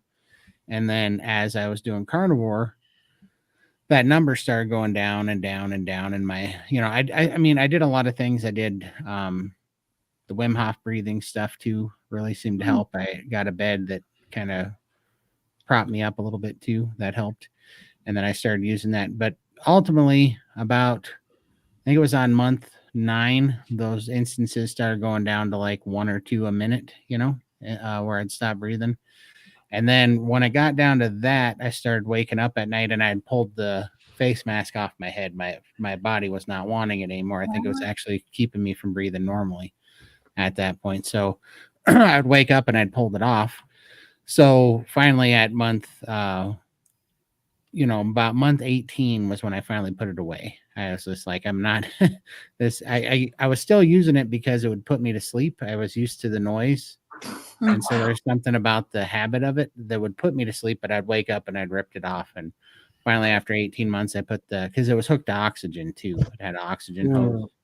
So finally at month 18, I was just like, okay, I don't need this anymore. And I actually sleep better now without it. So it was about 18 months officially, but I started kind of noticing that I was probably telling all the signs at about 9 to 10 months in that I was going to be getting off of it soon. So somewhere in there. Could I share a quick client testimonial about sleep apnea and a CPAP? So I have a really sweet client, and she has been on a CPAP for, I think, 10 years.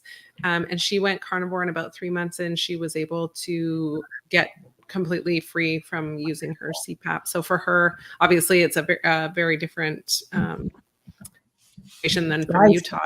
Yeah, 3 months, and she was able to walk away from the CPAP, and she hasn't had to go back on it since. So. That's awesome. Yeah. Incredible.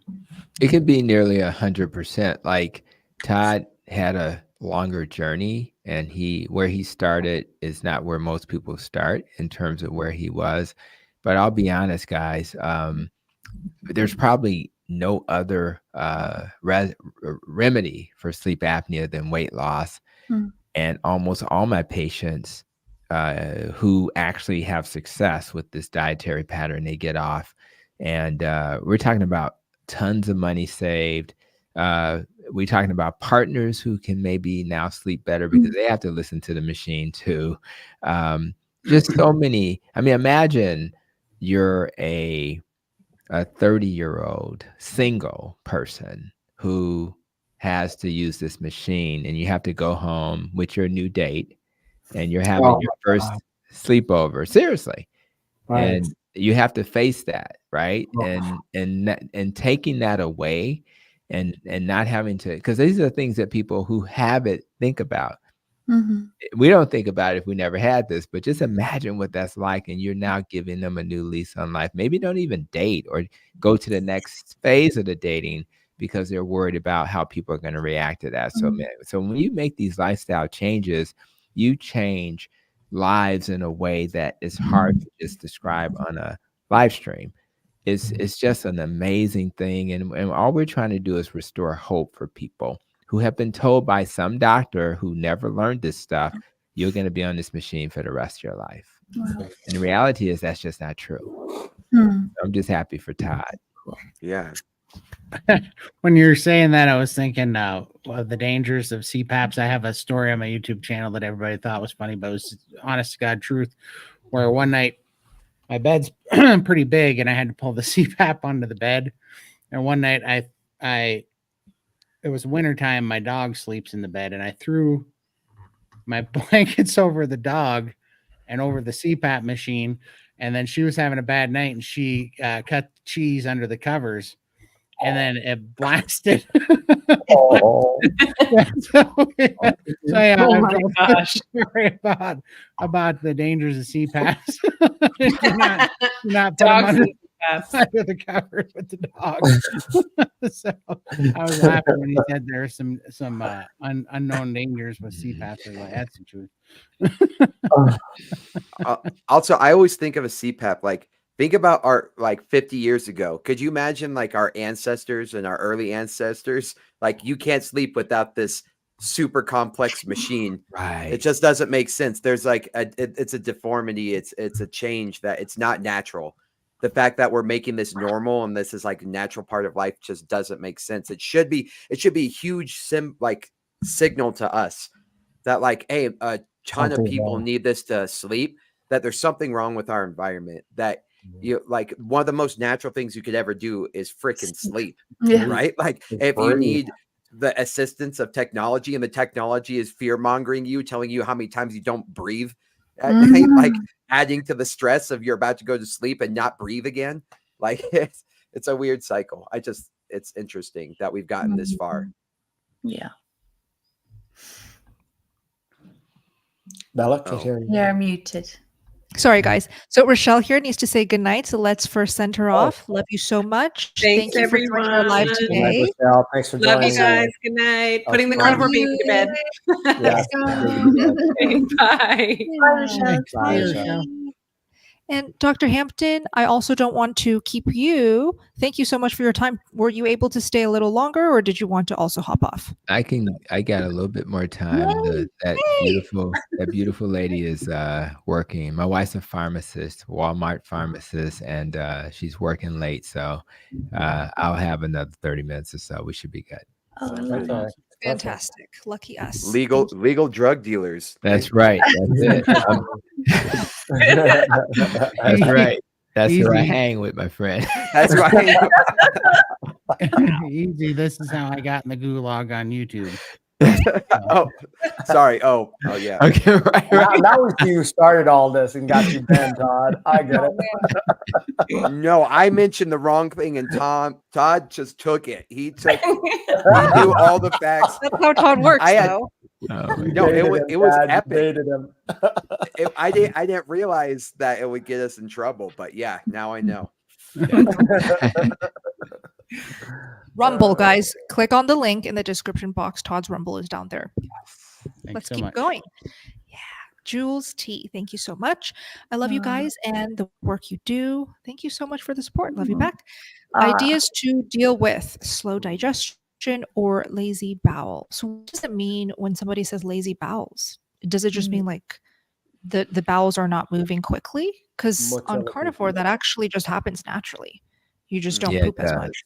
Yeah, Yeah. and that's a very good point, Bella, because when we think about Ozempic, right, one of the scariest parts about the GLP-1s is that they slow gastric motility. And I've had patients who have had gastric obstructions because their intestine stops working.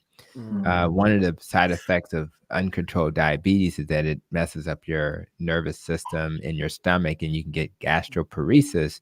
So things slow down and you can't digest, because your stomach is your digestive system is like a snake. It has to be in peristalsis and constantly in motion. And when you hear belly sounds, we call it borborygmies when you hear your belly sounds, which is crazy. They come up with terms for everything. But at the end of the day, it's need to be in motion. So if it's not in motion, you need to think about ways to get it moving again. And we like our diet, but you don't want it to be too slow. So one of the things I did when I first started my journey with an irritable bowel, although it wasn't really because of a slow stomach, it was I took probiotics. And when you take probiotics, it actually increases gastric motility. For those people who tolerate coffee, I do not as much as I like, because I love coffee. Coffee actually increases gastric motility. Anybody that has issues with their stomach should always do a diary, and you start to think about certain foods that can worsen your symptoms. So make sure you're kind of doing a food diary and avoid those foods as much as possible. We tell patients to chew their food thoroughly if they're in this category. And ironically, one of the things that helps the most, and some people may notice this when they work out, sometimes they have to use the bathroom after they work out. So working out, exercise actually can increase your gastric motility. And obviously fat can give you diarrhea, but fat kind of moves through you a little bit faster. So people who are having this problem, they may want to think about increasing their fat consumption. So those are the things that kind of come to mind off the top of my head. And hydrating, right? Oh my God, duh, right? Exactly. Yeah. I'm not a big fan of fiber. Some people do better with fiber, but I think it's a bloater. To me, it makes me feel worse. And I just don't think, I think fiber is the equivalent of putting more cars on the expressway and expecting the expressway to actually move faster. Is stupid. But again, if it works for you, have at it. But I don't think that's the right answer. You're going to get more borborygmies, right? It's a Greek word. It's a Greek onomatopoeia that means to rumble. Oh, nice. Oh, okay. Yeah. Okay. You should call it that, Todd. Right. That's awesome. I was just thinking that would make a good carnivore channel. Exactly. Rumble. I like it. That's true. That's awesome. Here we go. Awesome. Thank you, Astral. My son is on carnivore for 2 years now for severe constipation. The first 2 months developed severe pain in the bladder. Still ongoing, no infection. Could it be oxalate dumping? And how do I help him? So he's severe pain in having the bladder. Yeah. But also constipation. Still constipation though? Over 2 years pain now. in his bladder. Severe constipation. Yeah. And he's having infections too, right? So Gallbladder. I'm not sure about this one. How do we know it's the bladder? Like, that's a very precise. Right. I know. It's a little hard to really tease this one out. And it does sound like, as you just suggested, this is one of those situations where you just want to start to think about, I need to do some more testing to kind of figure this out. But he's having no infection, still ongoing, no infection. Okay. Yeah, this is tough.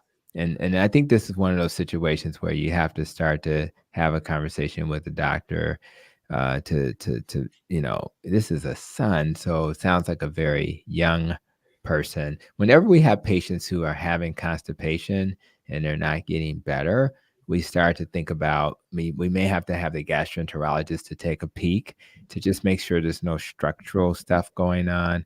A young person does really well with a squatty potty. I really have been a big fan of that. If you guys haven't seen those, and it, babies squat because that's a more natural way for stools to come out.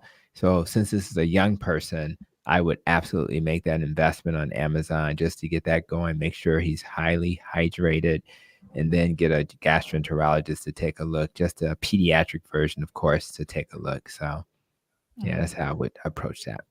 Squatty potties and bidets are life changing. You got to invest. Bidet. Hey, too, man. We haven't I done know, that right? yet. A bidet. We need that. Anybody? Japan- Do you have one? Do you have a bidet? No, I've used them. My my old roommate used to have one. I was like, this is epic. Yeah, we need that. That should be the Asians standard. love these. Yeah, Yeah. I actually have a hose on my faucet. Really? Some of those hairdressers. Yeah. Yeah. With I a mean, if shower you think head. about it, guys, what's logical about taking some tissue and just smearing Right. stuff? A little bit more. That's not cleaning nothing. That's I a mean, good it really point. isn't. So we can do better than Right. that. So we need Yeah, to step yeah. up our game and We follow need to step our. up our game. Sure. Japan knows. Yes, Yeah, I love Japan. they do know. Well, I all do all see, you're doing is irritating hemorrhoids. but like nice restaurants or places or hotels or whatever, they serve like wet wipes instead of toilet paper. So Oh, in yeah, a way, I nice. guess That makes that's a more little sense. bit better. Yeah, but the chemicals though. Sorry. Yeah, I but the know. chemicals. Sorry. No, I no know. chemicals. It's just Oh, baby something. wipes. Oh, Just okay, water. okay. Water wipes. Oh, baby flushable. wipes is water? I always thought baby wipes was alcohol. Not all of them are. Okay. You have to check. Okay. Yeah, Yeah. even those are kind of Mhm. questionable. To be fair, water is a Yeah. chemical, the hydrogen monoxide. But yes, I know what you're saying. Unnatural chemicals. Right, right. So keep us Funny, posted yeah. on your son, Good one. please. We hope he feels better. Yes. Yes. Okay. Jules, another question. VDR is homozygous. Can this cause a bit of D deficiency or vitamin D deficiency? And what kind of symptoms? It's interesting. So you have this VDR, which is a vitamin D receptor issue. It's it plays a role in your body's like response to vitamin D. So, and they're trying to figure out what kind of symptoms are present with this. Is that was that the question asking? So when you we know that receptor, that vitamin D receptor, obviously it binds to vitamin D, and it can interact with your DNA to regulate your expression of the genes that have something to do with your calcium. I don't know I know what causes some of the symptoms of vitamin D deficiency, but this is kind of a genetic issue. And I'm not sure if you can override it with just taking vitamin D. I just know it's a genetic variant that it can occur, and people who are more susceptible to like bone problems, like anything dealing with autoimmune disease. And since vitamin D is also important for cancer, people with this type of problem, they have issues around cancer, and people don't know that vitamin D deficiency increases the risk for cancer big time, which is why. And of course, during COVID, vitamin D and a deficiency in obesity were some of the biggest risk factors because of how your immune system is affected. So, but beyond that, I can't say I know a ton about this. I've not had a patient who came in with this. I just know it's a deficiency that can negatively affect your vitamin D level. And anything that's related to your vitamin D level being low can be impacted. So I'm assuming the biggest symptom, though, is some thin out bones and a poor immune response to infection. So, and we can probably look up and find some other stuff, but that's what makes sense. Awesome. Thank you, Dr. Hampton. Very Let's keep specific going. question. Very specific. See, family doctors, we see hypertension, diabetes, congestive heart. You're awesome. Jay wants to know, how do I use suet? So for those who don't know what suet is, SUET, raw beef fat. I think it's specifically the trimmed off fat off the kidneys, the raw kidney beef fat. Yeah. So I see people nodding. So that's what it is. How do you use suet, Chad? Every single day. Um, Sorry. yeah, you're exactly right. It's this big chunk of fat that surrounds the viscera, and it's kind of like a protective layer. So when you have visceral fat, that's actually kind of like your suet, right? That the doctors refer to. So anyway, that fat it has a lot of stearic acid in it, and it's very, very good for you. But what I just do is, like, if I'm cooking something on the smoker or the grill, I'll get a big chunk of it, like 2 ounces. And with each meal, I'll just put that in like the top layer of the smoker, and I'll wait until it just kind of gets more like gelatin, like more like kind of like Jello, where it's a little bit softer. Now just eat it just like that. Put some salt on it and eat it. Yeah, I think it's delicious. And if you ever look at most carnivores, yeah, I when I watch Dr. Paul Saladino talk about this, he talks about the Hadza tribe a lot. And what's very interesting is the Hadza eat a lot of organs. And I always tell people, look at what they're eating, not what they're eating. And what I mean by that is that the Hadza are forced to eat baboons. And so the organs are the fattiest part of the baboon. But if you look up like the Inuit, they just eat like seal blubber. They just eat blubber. They just eat fat. And so what you have to realize is all these people, when you look at these examples, they're eating the fattiest part. And so if you look up like what a lion eats when it first gets the kill, or what like, for example, when monkeys catch another monkey, what they eat when they first get the kill, they're going to eat the fattiest part first. And so for a large animal that is a herbivore, for us, like a ruminant animal, a cow, you're going to get straight to the kidney fat, right? Which is the suet. And so that's why, like, you see, they are attracted to that. When monkeys get other monkeys, they actually rip open the skull and eat the brains first, because that's going to have the highest omega-3 content. Other animals might go for bone marrow. You'll see a dog literally chew on a bone for hours just tasting the residue bone marrow, right? So what you have to realize is beef suet is probably one of the richest sources of fat that you can get to. And so whether you eat it raw or you just warm it up, while you're cooking something else, cook it in the pan, however you want to, it's probably one of the best sources of fat that you can get. And I had to trade out. I had to increase my fat. And this is how I found out about beef suet, because I wasn't doing good with butter, with dairy. And so that's how I get my fat now. And so I eat beef suet every day. And right now I have a butcher that sells it for $1 a pound. And so, man, like for $5, I'm good for 2 weeks. So it's pretty cool. Wow. Yeah, that's what I always say for those who say I can't tolerate butter because maybe of the lactose in butter, or they don't love the taste, which I find that odd. Butter tastes so good. But let's say somebody cannot tolerate butter, right? Then go to ghee, Ghee. If that doesn't do well for you, then I always recommend suet, SUET. Or beef fat trimmings, also raw beef fat. You can get it for $1 to $3 at your local butcher shops. All you have to do is just call them and request for it. And then you eat it raw, but eating it raw could taste like a candle. And what do you guys think in the live stream right now? Have you ever tried suet raw? Do you like it? I love it. I love that it sticks to my teeth and it's like gum. It's so delicious.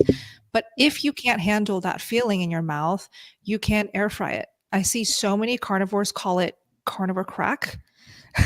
Apparently it's like delicious and addicting because it's nice and crispy and flavorful. So air fry it at 450 degrees Fahrenheit until it gets crispy. So try that. Okay, let's keep going. Hi, Lively Lioness. What can I do to stop my hands and feet from feeling so cold? I've been carnivore since 2021. Wow, 3 years. Congrats. With occasional lapses into keto. My hands, nose, feet, hips get really cold. Well, I'll start with you, Dr. Hampton. That's very interesting. The first thing I tell people is let's make sure we are not, you don't want to get into this carnivore place and assume that everything is going to be okay and that you're doing fine. So you want to make sure that you're okay. So I always think about, first of all, my older patients tend to complain of these things. That's partly because their ability to regulate their body temperature is different. So their thyroid function may be a little off because they're getting a little older. Their subcutaneous skin may not be as much as they used to have. So you want to make sure that's not what's happening.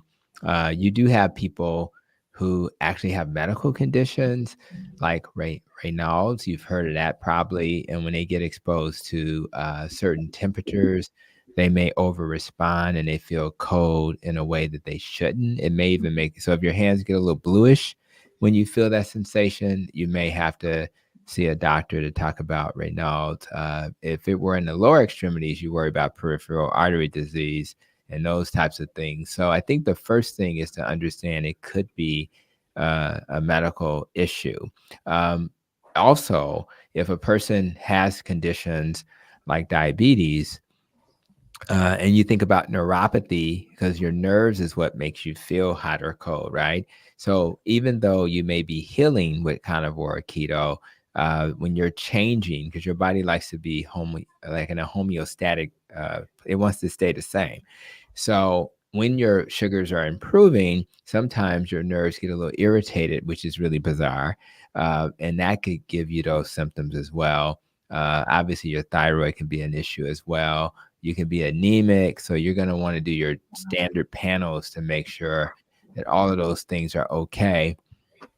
And if those things are okay, then you want to ask yourself, am I hydrating sufficiently? And we've talked about hydration a lot tonight. So make sure that you're doing an adequate job with that. So I think it's a little, why is a carnivore feeling cold is really the interesting question. And it's really, I know your body's going through a lot, but if it's something, I've had people literally just lose a ton of weight and they're wondering why they're cold. Right. Well, because you lost a lot of weight. You have all of that insulation that's gone. And in Chicago, where I'm at, if I'm in the room like freezing, all of my patients who are considered, in the obese category, they're like, oh, it feels great. And then everybody else is like, no, it's freezing. So there's that too. So if you've had some success with weight loss, I think that that's a logical conclusion. And as your body's adjusting, you may have to just layer up. But that's kind of what comes to mind. I'm not sure if there's other like specific carnivore reasons for this. I don't know if you guys have any other thoughts, but that's what comes to mind. Yeah. I want to chime in. So there's this popular phrase called meat sweats that a lot of carnivores go through. So in my head, when I read Lively Lioness's comment, I wonder if she's eating enough. Because when you really push it and you eat enough and maybe eat prime, basically, when you prime and you eat a lot intentionally, there's no way your body temperature is not going to go up. There's no way you might not even sweat a little bit. So I wonder if you're eating enough and maybe you might be chronically under eating and you might not know it. Because when I was on a vegan diet, I had all of those. Yeah. It sounds just like my vegan life. Like freezing cold hands, like playing piano was impossible, but somehow I still did it. They're just ice fingers. And I just remember that's all I had. Like cold hands, I had to run it under scorching hot water, nose always runny, feet always cold, hips. I'm not sure about the hips, but in Chinese culture, you never, ever, ever put your bare feet on cold floors. That is so bad for your joints, very bad for your health. But if you're not Asian, don't even listen to that. This is just how we were raised. This is how we were raised. That just went up in my head when I was talking about the hips. It's like our ovaries cannot be anywhere close to cold weather, cold temperature. We do not like cold therapy. We don't believe in that. Yeah. Cool. Yeah. Yeah, it sounds exactly like hypoglycemic, right? Like low blood sugar, chronic low blood sugar, which could happen if you are not eating enough. Exactly what you're saying. Yeah, that's my first thought. I agree. Me too. Okay, great. Keep us posted, Lively Lioness. Try that. ABC Chiropractic. And Dr. Hampton, I don't want to keep you from your beautiful wife, so hop off anytime. Just Yeah. cut us off and be like, hey, I All gotta right, go. cool. It's getting close, but I'm almost Getting there. close? Okay.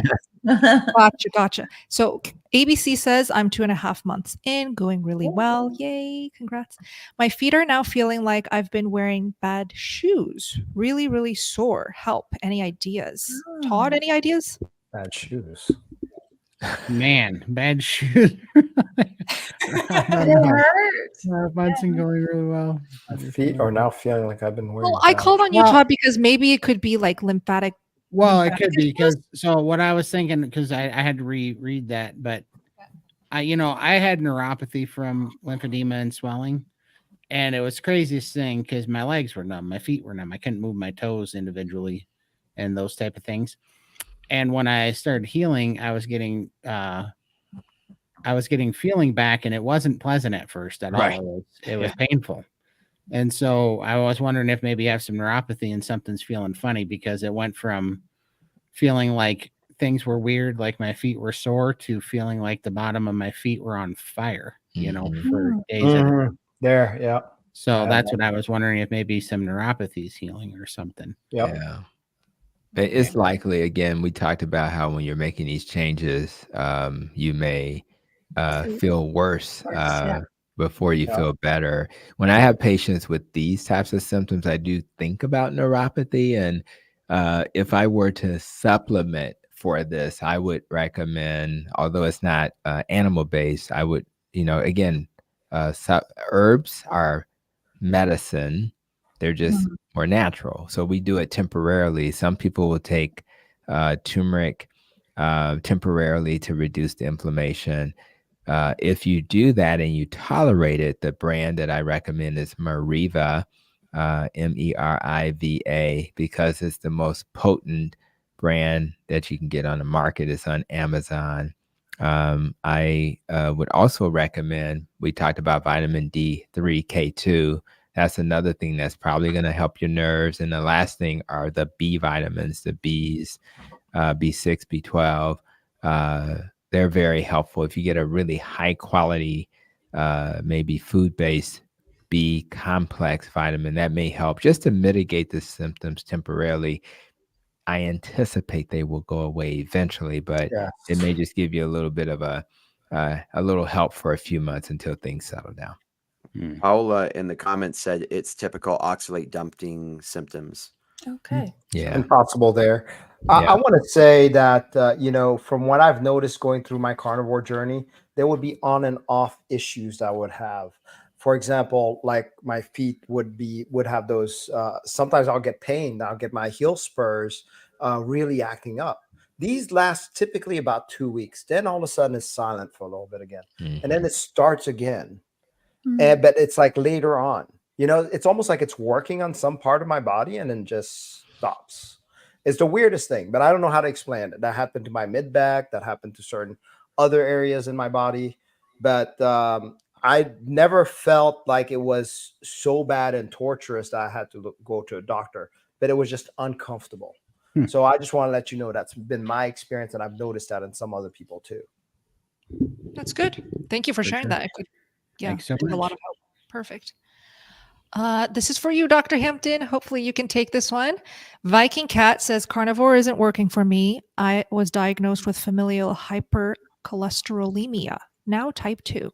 Will be on metformin soon if I don't reverse this. Thoughts? Yeah. Well, first of all,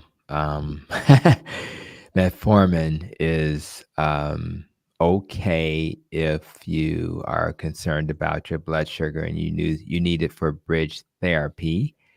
So it's okay to take temporarily, but if it's if you're type 2, this is a dietary disease. So it is essentially a drop in a bucket compared to what the diet should have done for you.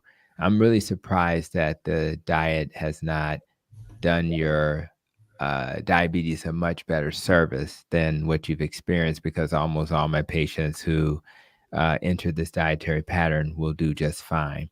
And we don't know exactly how long you've been carnivore, but it's hard to have type 2 diabetes when you are having this type of dietary pattern. Although I do recommend that you also just make sure, I'm sure this has happened. I just want to make sure that you've had your C-peptide test.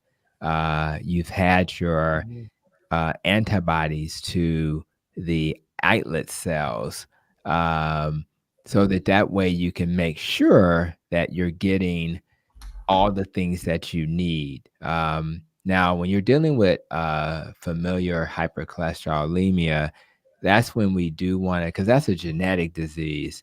And in that setting, you may want to talk to a doctor who's a cardiologist who specializes in that, because this is a very rare condition.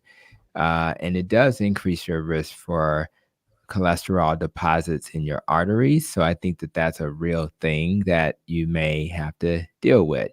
Therefore, I think the lifestyle you've chosen is still the right lifestyle. The real question becomes, are there people out there who should still consider medicines that we kind of say, we poo-poo statins, and ezetimibe is another type of anti-cholesterol medicine that we poo-poo. But at the end of the day, you may be able to take a non-statin version of a medicine that may reduce your risk.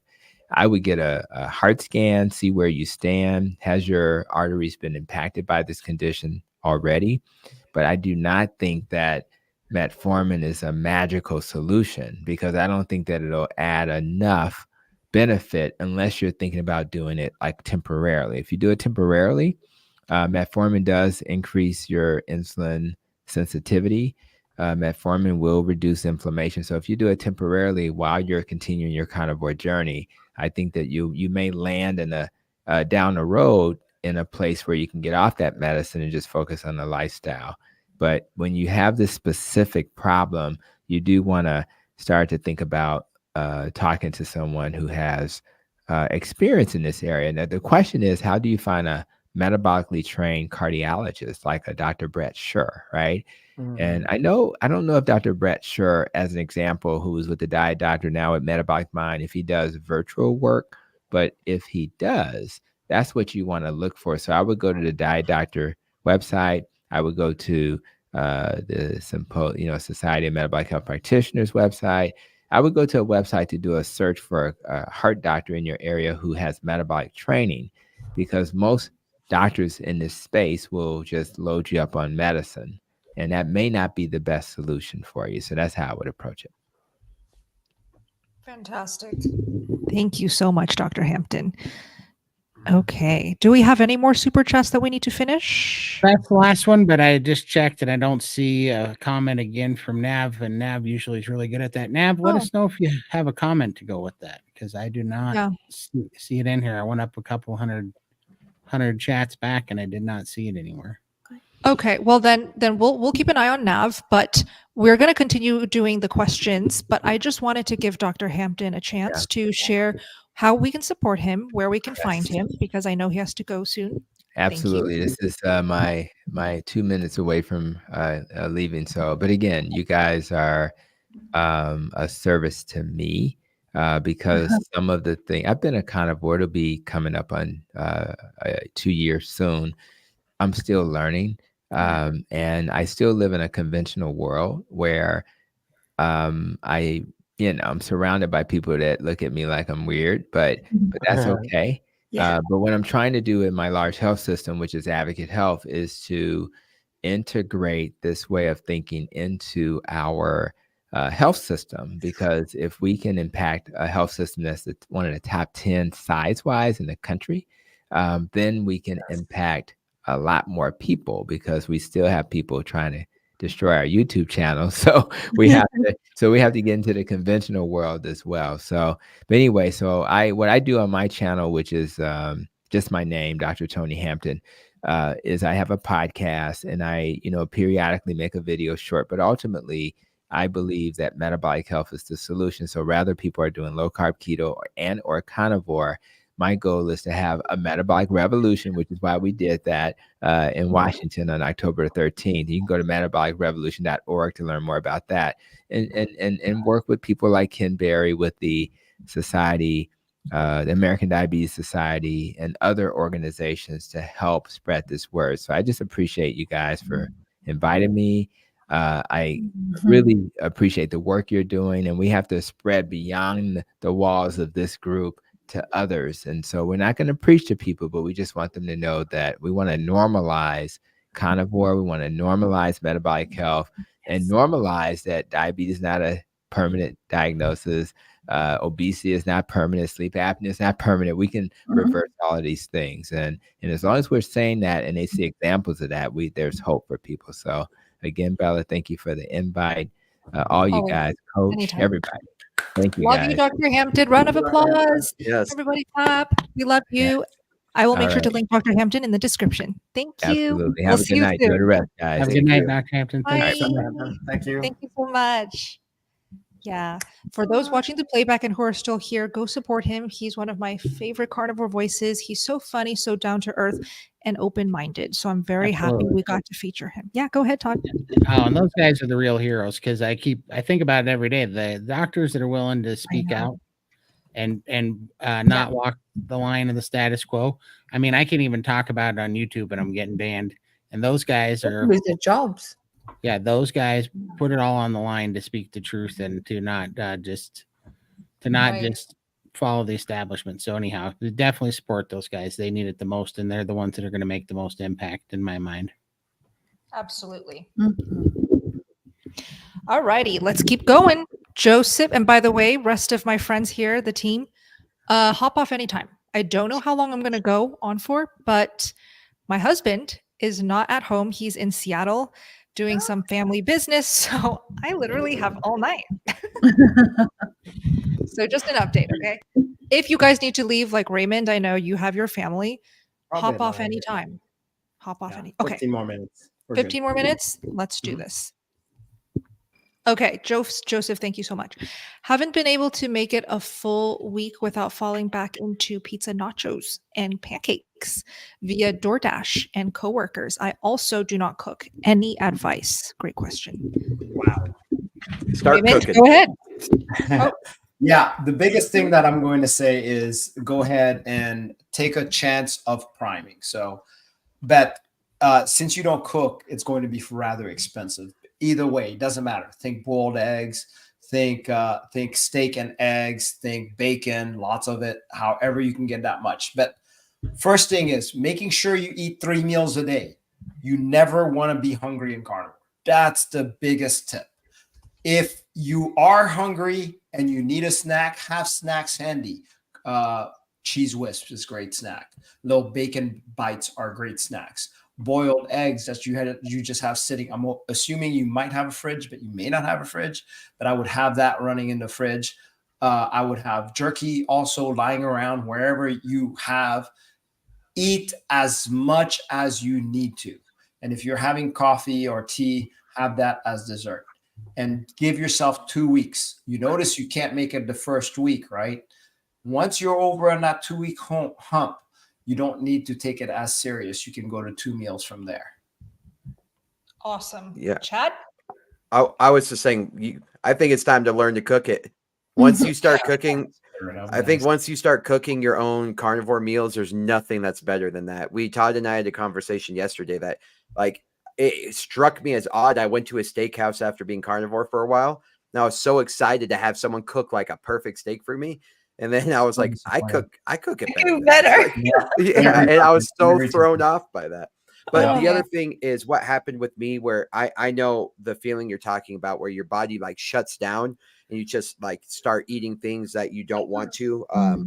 Anyway, the thing I always suggest is try bone broth. Your body is not asking for nachos. Your body is asking for quick energy, and it's asking for nutrients. If you're not fat adapted and your body doesn't know how to digest the meat, bone broth, liquid version or powder version of food and nutrients is the quickest way to get energy and nutrients. So anyway, when you start getting those cravings, try some bone broth. It's easy to go down. You don't have to cook it, and then I bet you that'll curb some of the cravings. You know what? That's a good point, Chad. First of all, air fryer. If you Yeah, I don't have wanted to one, say that get too. one. Okay, go ahead. Ed. My Go favorite ahead. gadgets. Yeah. Go ahead, Adek. No, Raymond, I mean, that was the first thing that I bought when I was thinking I'm going to go carnivore tomorrow. I bought an air fryer Yeah. because I saw Bella use it. Sorry, and then that's all I use here. I don't even have a kitchen. I don't have so I just have my 2 air fryers, and that's how I cook my steaks, and they're the best. Okay, I have an Instant Pot too now, but that's start off with 2 air fryers. Start out with air fryer. I just had 2 perfect New York strip steaks that I cooked in my air fryer. So when You I don't have to look at it. Put it in. And it's yeah, when you don't have a lot of time, throw it in, take it out, eat, done. Exactly. But I want to take some more time for Joseph's question. I understand that not everyone knows how to cook or even enjoys cooking. And maybe this is Joseph. Maybe he has a busy job and a busy life. And this is what is making it so darn hard to stay on track, because his coworkers are literally handing him these meals, these standard American diet meals. So it's hard.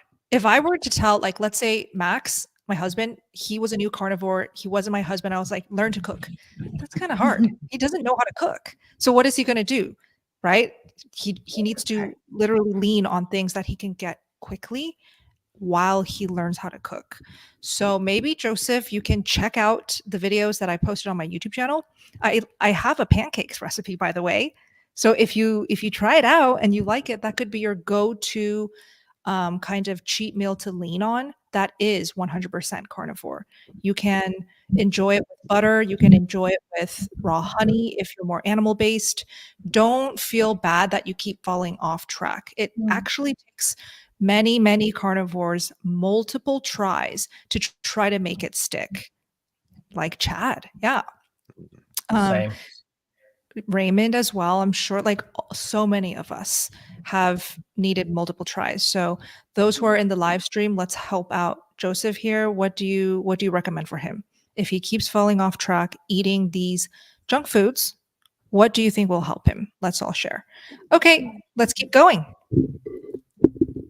Missed. No more blueberries, and thank you for last week's advice. Yay. Thank you for coming back and following up. We love that. I quit them and I'm doing better. I also learned Wednesday. Yeah. I also learned Wednesday that my new doctor is carnivore 3 months in. Wow. Did you do that, Miss? Did you convert him? Did you convert him? Right. Never Did know. you convert? That's so That's fun. awesome. Yay. Thank you so much for the update. Yes, For those love it. who are new here, maybe we can talk a little bit about Mist's last week question, what she asked. So if you guys remember, she was the one who asked, should I cut out the blueberries? And then we all advised, like, you won't know if it's going to help if you don't cut it out. Yeah, just do it And for so a week. look at her. and see She what said happens. she quit. You noticed. Yeah. I did. Awesome. Already doing better. I'm doing better. Very inspiring. Yeah. Thank you, Mist. Love it. Thank you so much. Hi, Lively Linus. What types of plates do you eat off of? My husband's glass plates keep splitting when I put hot meat on it. It's very cold, so I'm not surprised. What do you eat off of, Todd? Cutting boards. I buy a ton of wood. Nice. Yes. Yeah. Love that. Nice. Yeah, I hate plates. And so I have like 25 cutting boards now and they're all big. And I just buy those and keep them on the counter, and I prepare the food and eat it right there on the cutting board. That's my favorite for sure. I wanted to ask, have you guys tried the Himalayan cutting board looking thingies, salt? Because I've always wondered what that's like. You have? How does it mess with your food? Yeah. Okay, so when Especially with the salt. yeah, when I was in Wyoming, I went to go to Tyler McCann's home for like a dinner after the wedding, and he made us carne cruda, which is basically he takes a raw piece of steak and he takes out his salt board and he cuts the raw steak into tiny little cubes on that salt board. And while he's cutting it, he's marinating it in that flavor and in that salt. and he served that to us like a beef sashimi plate. Oh It wow! was divine. It was Really? absolutely delicious. Yes. So Not too salty. not at all. It tasted almost aged like beef jerky. The flavor was so deep and smoky almost. Yeah. And it was raw. Yeah. Yeah. Okay. Wow. Nice. Fascinating. Cool. That was super That sounds cool. really good. Yeah. That sounds awesome. Yeah. What do you eat off of, Raymond? Just a normal porcelain plate. I think they're porcelain. I don't know. Just normal plate. Nice. Adek? The air fryer oven pan. I love that. Wow. I No need to love play. that. I love that. Great idea. That's what I would do. Yeah. Yeah. Chad? Yeah, cutting boards. Very Beautiful. Nice, nice. Yeah. Yeah, that's so cute, Adek. Most of the time I'm cooking my meal in whatever cookware that I use, and I really do eat it. Like if Yeah, I'm out of in a pan. cast iron, I'm just gonna eat right off the cast iron, less dishes. Yes, exactly. Exactly. Why do you want that work? Right. Less chemicals, less involvement, less Yeah, wasting water. Yeah, exactly. just Yeah. minimalize. Oh yeah, Me and, because me and my family just surround like one big cutting board, and we eat off. Oh, that's so now nice. that's awesome. That's Yeah. cool. You should take a picture of You're that. living the dream there, Chad. That's Cute. awesome. well, yeah, because seriously, like if it's on plastic, then that gets in the food. I can Yeah. taste all plastic now, and Mhm. if it's on porcelain, It's warm. that dulls the heck out of your knives, and that makes me Sounds Mm. furious good. when you dull up your knives on the porcelain. You know, I use Pull scissors, up your guys. yeah. Yes. That's a good one. Yeah. Yeah. Very cool. So what about you guys watching the live stream? Comment, what do you eat your carnivore meals off of? Plates, cutting boards? We'd love to know. Victoria, what is the best way to gain weight? Ooh, I love these refreshing questions about Yeah. gaining weight. Yeah. So rare these days. Adek, you start. I usually, I don't know, you guys have to remind me if this is good or not. Yeah, start with dairy. Yes. Yeah. That's Okay. what I would say. Yeah. Yeah. Start with dairy. Definitely dairy. Raymond, go ahead. Dairy, raw milk, just a bunch of eggs. I can tell you if you're going to eat a lot of meat, you can actually potentially lose a good bit. So that's the annoying part. But yeah, I But if you gain can't pretty tolerate easily. dairy, if you can't tolerate dairy, what would you If, advise? oh, that's a good question. If you Yeah. can't talk. Eggs is another good choice. Anything that has minimal carbs. But what if you can't tolerate eggs? Then what? Todd, Good. I Work like- out. Well, Work out, yeah. You're right. Thank you. I You're know. build some mass. You're right. but I really what- looking at weight gain, yeah. Yeah, if I was wanting to get more fat and meat in, and I couldn't have dairy for that purpose, then I found that slow cooked like chuck roast with a bunch of added fat and a little bit of vinegar in it to emulsify it to help do it. That's what I use on my mom a lot of times to help her put on weight because she had gastric bypass. Really? And- Yeah, because it just goes down a lot easier. It doesn't go down like when you slow cook like a chuck roast for hours, Mm. and then you can kind of use that apple cider vinegar helps emulsify the fat, which helps the fat and the beef broth bond together and make like a gravy. Then they can get more of it down. It sticks on you. It's kind of hyper palatable. Does a pretty good job. Nice. Yeah, you're the expert here, Todd, because you're trying to nurture your mom, to health and keep her weight healthy. So that is very, very smart. Do you ever blend meat for her to drink, like a smoothie? That's a good idea. Yeah, I mean, I don't blend it. She's so picky with certain things. She doesn't like kind of crazy stuff.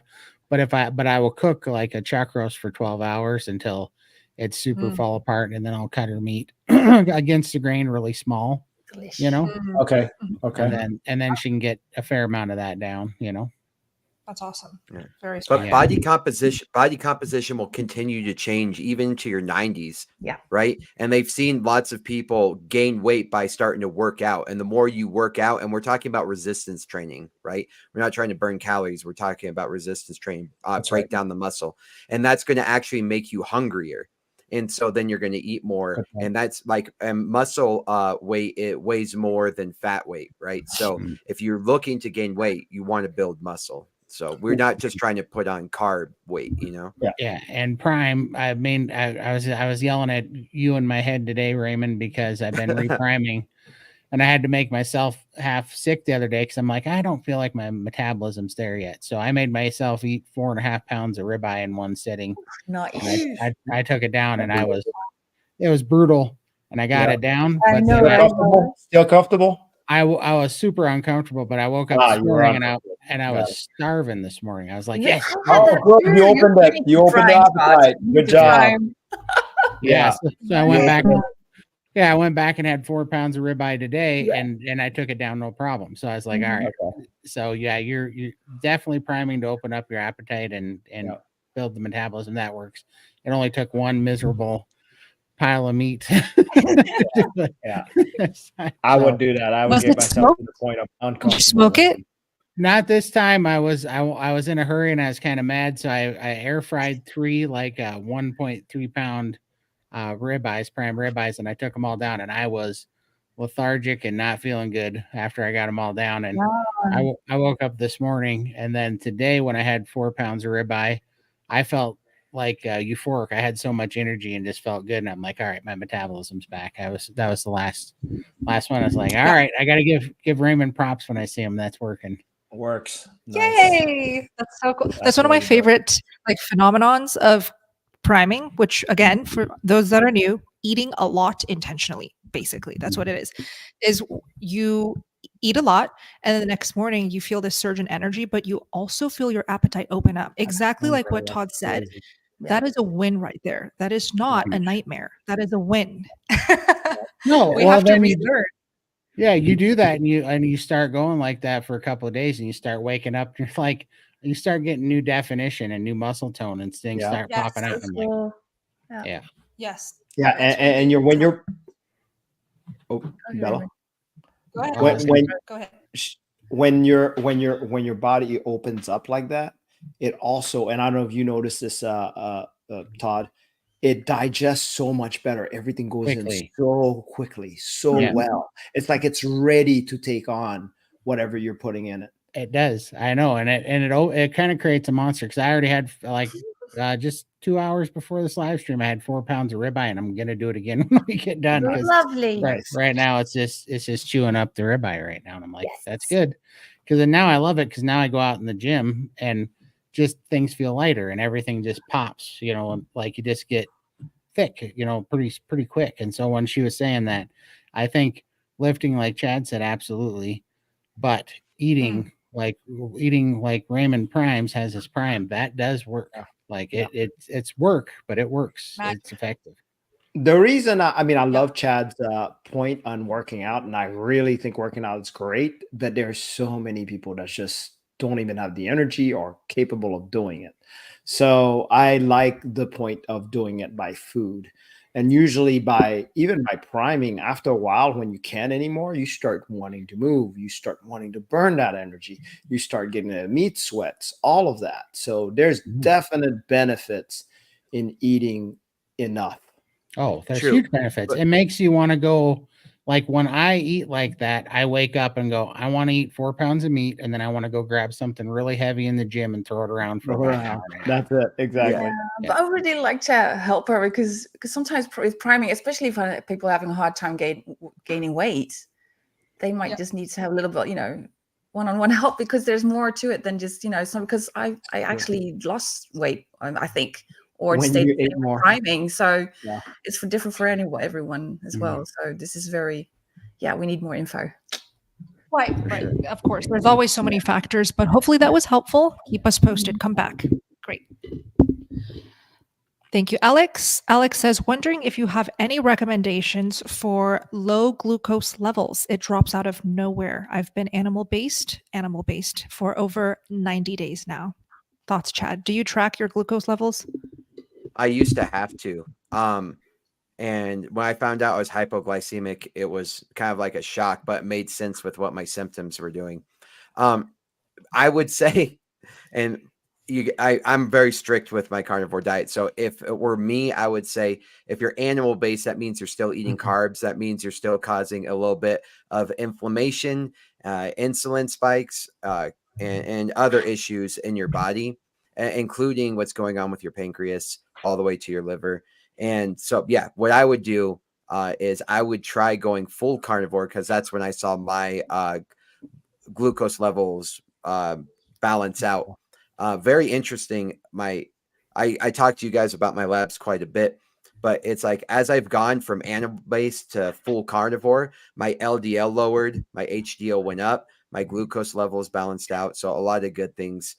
So yeah, moving from the animal based to carnivore is what I would say would make a huge difference, and that's what fixed my hypoglycemia. I fight hypoglycemia with my brother John, and my mom both have hypoglycemia. And John, he just has, so I get him the carnivore bars with the honey in them, because they have just a couple of grams of carbs, but they mitigate it with a ton of fat. So you get a little bit of carbs, brings your glucose up, but it doesn't spike your insulin too bad. So it does pretty good for him, because they just have like 6 grams. But for my mom, I just tried to do, because she will go on to a sugar spree, because it reawakens her sugar cravings. So with her, I like to see her eat animal carbs, so like cheese and eggs, because the animal carbs seem to bring it up the best. So yeah. So I want to say, just to be clear, so if you're saying low glucose levels, if you're getting hypoglycemia, that is definitely a problem. But I just want to let you guys know that as carnivores, we're used to having pretty low glucose readings. That's not normal. It depends on how you feel. The question is that if your low blood glucose levels at 60 or maybe even down to 40, and you feel fine, then that's not a part of concern. Right. Sure. I think that people, though, who they're having too much insulin being responsive, which is lowering their blood glucose to an unnatural level, that's because they are aggravating it with carbs. So the second you get over that carb limit, that's what we're going to see. So I know this is the weirdest kind of, like, we've been taught. It's like, hey, your blood sugar's low, so give you sugar. Right. You know what I mean? But that's kind of like drinking the unicorn blood. It's like it keeps you alive for a little bit longer, but kills you every time you do it. Oh my goodness. Yeah. So it's like, yeah, you're going to temporarily fix that issue, but then in the long run, you kill yourself a little bit more. So I think that's why going full carnivore is a thing that will solve the root issue, but not get rid of the symptom in the first place. Yeah. I know Raymond loved that, the unicorn blood. You love unicorn. I stopped after Todd, though. See, look at Todd. I stopped after Todd, so no more unicorns. But I'm glad Chad did bring it up. I'm gonna go eat and spend some time with my family. So love you, Raymond. Thank you so much for joining us today. Much fun. We'll see you, Raymond. Bye. Awesome. Take care, fun. See you soon. See ya. All right. I have a comment I want to address in here. I really like this comment. Yay. I was just scrolling, looking for more. It says, Todd, you don't need to eat 4 pounds of meat, brother. You need less at your current size. So here's what I love about this comment, and no hate here. And I know that you are definitely meaning your best here, but I was 600 pounds when I was 14. I spent 26 years doing restrictive diets that did not work at all. The answer was never, and that's what I want to get out there. The answer was never eating less. The answer is never restricting. The answer is never, being in a calorie deficit. That's all nonsense. It's what we think. I'm down 310 pounds and losing consistently and lifting and getting better composition and healing every day because I am eating, and even more so because I followed Raymond's program and I learned what a metabolism feels like for the first time in my life when it was functioning. Undereating never showed me what a healthy metabolism felt like. I never had a baseline to know what a healthy metabolism felt like when I was undereating. The reason why I ate 4 pounds of meat is not because I have an eating disorder. I don't have any eating disorder now. I don't have any weakness to anything. I frequently fast for 7 days at a time with no issues. I have no eating disorder. Nothing owns me at this point. I was completely owned by addictions for 26 years. Nothing owns me anymore. But the reason why I ate 4 pounds of meat was actually to heal my metabolism, because I had done 12 consecutive rolling 7-day fasts, and I brought my metabolism down because I had over fasted. And because I've eaten and brought my metabolism up in the past through SBG priming, I knew what a healthy metabolism felt like, and I knew I had to get it back. And I followed the steps that I'd learned before that brought my metabolism back. So that's why I ate 4 pounds of meat. And I ate, when I was priming the first time, I ate 7.5 pounds of meat a day for 6.5 months, or 7 pounds of meat a day for 6.5 months. Yeah. And that's what healed me. So I know where that comes from, and I know what's in everybody's head because it's been beaten into us. But that's what I'm here to tell you. That's not the way out of this. That's not the way out of this deficit and this hole by any means. So I just wanted to address that. Good. Well, it's not how much you're eating, it's what you're eating, right? Yes, It nutrients. just it's that experiment that we just saw with like the Diet Coke, the milk and water. Okay. You remember that? And so it was a Coke Zero actually. And so it was very interesting because the people who upped their amount of Coke that they were drinking gained a bunch of weight. The people who just drink water lost weight. The people who drink milk stayed the same. And then the people who drink Coke Zero, which means 0 calories, which means if we're talking about calories in, calories out, actually gained weight.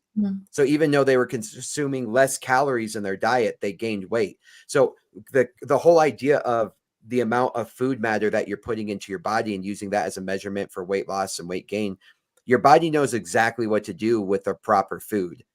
You know what I mean? So it's not about the calories. And like you said, the whole idea of calorie deficit being beaten into us, that we can't even, like, people can't even formulate the idea in their head that Todd lost 300 pounds eating 4 pounds of ribeyes a day.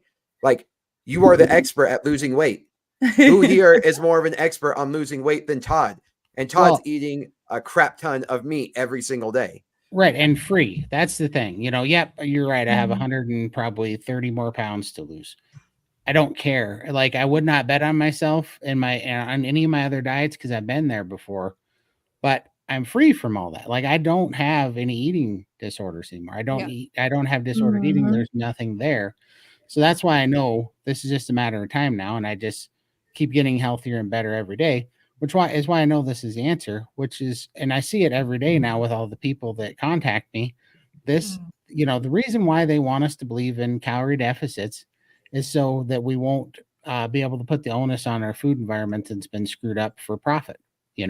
As soon as we put the onus on the value of the calories and the quality of the calories and the nutrition, instead of just having this simple matrix that you can have whatever you want as long as you follow this simple calorie counting matrix, is silliness, because they know that it's addictive. They know that they can't stick to it. That's why they lowered the bar down. Hey, Dr. Phil's here. That's why they. Hey, come, Dr. Oh my Phil. God, Dr. Phil. Are you good? Yeah. Are you okay? Did you have your surgery already? No. No. That's Monday. Oh, okay. That's Wow. I We're just so joined happy you. to see you. You know, This I was actually- teaching a Bible study tonight, so Oh, thank you for joining I'm all us. done. So yeah, I thought I'd come in. I couldn't believe you were still live. That's awesome. This actually be a might long be a one perfect today. time. What do you say, I- Chad? I was thinking about signing off. My family was going to Oh. contact me. So this is perfect. Dr. Phil, you Oh, can so good replace to me. see you here. This is like a tag team, Chad. Yeah. Right, tag me out. Other way. Oh yeah. There you go. Thank you so much, everyone. Love you so Remember, much, don't- Chad. Same Don't do Chad. drugs. Don't do drugs and don't eat vegetables. All right. Stay safe out there. thing. Say hi to the family. All right, I Hey, will. Chad, Thanks, have a guys. good night, man. See you. Love you all. See you tomorrow. Love you. My gosh. Yay. Yeah. So happy to see you, Dr. Phil. Welcome, welcome. Yay. So I just wanted to Oh, chime glad in to on be that, here. Todd. Yay, good. If day one Bella, where she just started carnivore, met Mhm. Todd now, I would be like, only 4 pounds. That's all you can eat. I You can eat know. Okay. That's the same thing I thought as well. Yeah. It's so personal. Like, is. don't look at food as in, if you're not losing weight, time to restrict even more. If you're not losing weight, you're not eating like small enough of a portion, and time to restrict or cut the calories even more. It's honestly the other way around. And I'm seeing all of these live chat messages while Todd was talking about his story. Do the opposite of what they tell you. You know? Unlearn for everything what you just what you learn your whole life. It's mind-blowing. Yeah. 100%. And I mean, I get it, right? When I was 9 months into carnivore, I was restricting, and I stalled, and I was sick, and I was getting depression back, and it was going bad. That was when I joined Steak and Butter Gang, and they had to convince at the time I was still 500 pounds and was over 500 pounds that I needed to eat more. And I'm like, you guys have got to be wrong. But as also, I knew that I'd tried everything else, and I tried the calorie restrict thing. I'm like, what do I got to lose? It hasn't worked for 26 years. Restricting has never worked, and this makes sense. So, and it changed everything. It really did. It got me through that. And actually, before I was losing weight, but after priming, I was healing, which are two totally different sides of this program for sure. And I know Bella the same as. We were starving our whole lives, and suddenly we didn't have to. I mean, that was like, can we eat now? That's how I felt when I started. Yeah, and it just really opened up. Yeah, Adek's story and mine so similar. That's how we got so close when we first met. But I do want to say, you cannot just look at a person and tell if they're starving or not. That's actually not true. Okay, so Adek may look very, very, very small and petite, but she may be so fully and beautifully nourished. Todd, on the other hand, if you saw him 2 years ago when he just joined us, he was malnourished.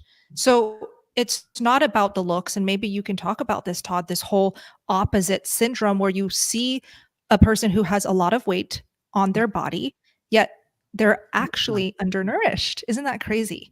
Oh, it is. And it made me, when all this hit home to me and I started realizing what it was, I was like, why all these dietitians that I talked to, why didn't they ever talk about this? Because in my, and I know you have to be told something like 100 times before it sinks in, but that's where it was with me. And I was like, so you eat, it's like you have this one portal here that you put calories for fueling, but you also put building blocks for your body in there. And if you eat just highly palatable empty calories, but no building blocks, you're going to keep, your body's just going to keep storing that as fat. It's going to create an insulin resistance. It's going to create metabolic problems, but your body, your brain's still going to be looking for protein, fat, the things that it's starving for. So it keeps calling, and it screws everything up, And so of course, if you eat the fiber and the carbohydrates and the highly processed things, and you drink the sodas, and you're just living off of caffeine and sugar, you're constantly eating all these calories that, all this raw fuel and whatever. I mean, at this point, just toxic crap that your body has to deal with and has to deal with the glucose and turn it into fat and hide it and put this toxic junk in your fat cells. But your body's still screaming. And so the same part, the same part of your mind that's wanting to breathe is wanting, to eat and get this nourishment in there. And it's like, and people say, well, you have a willpower problem. It's like, really, how long can you hold your breath? It's the same part of your brain. I mean, you've done so many calorie deficit diets. That's discipline right there, and willpower. That's for sure. For sure. I ate 2,000 calories a week for 17 months. The first time I lost 300 pounds, and I got skinny. But I took a picture of it and I have it around here somewhere because I was happy because I was pretty thin, and I took a picture. But like 6 days later was the closest to suicide. One of the times it was close to suicide I ever came to, because my hormones were screwed up, and I got all the way down there and realized that I got into kind of a goal weight, and it didn't cure anything. Nothing was healed. Nothing was fixed. Nothing was better. And now I'm not to my goal weight yet, but everything's better. all the depression, anxiety, all the eating disorders, all the addictive personality and nature to binge and to gamble and to have, sugar and caffeine and all this stuff. It's completely gone. Now I just wake up and I go, well, my mood's a little low. I better go eat 4 pounds of ribeye and feel awesome and just take over the day, and it's just a totally different world. It's like having a new body. It's crazy. Yeah.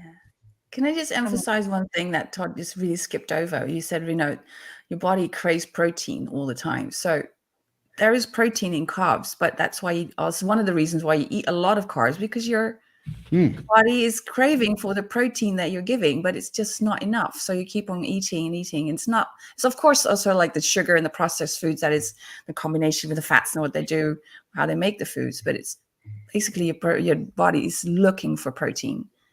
Makes a lot of sense. That's why you're hungry as well. Yeah. I love that. Such a good topic. Dr. Phil, did you want to chime in on this? I know you kind of came in the middle. Oh, you're doing great. I'm as interested as the audience is listening. Well, we were talking about I ate 4 pounds of ribeye yesterday, and it boosted my metabolism. Now I'm probably going to eat 8 pounds of ribeye today.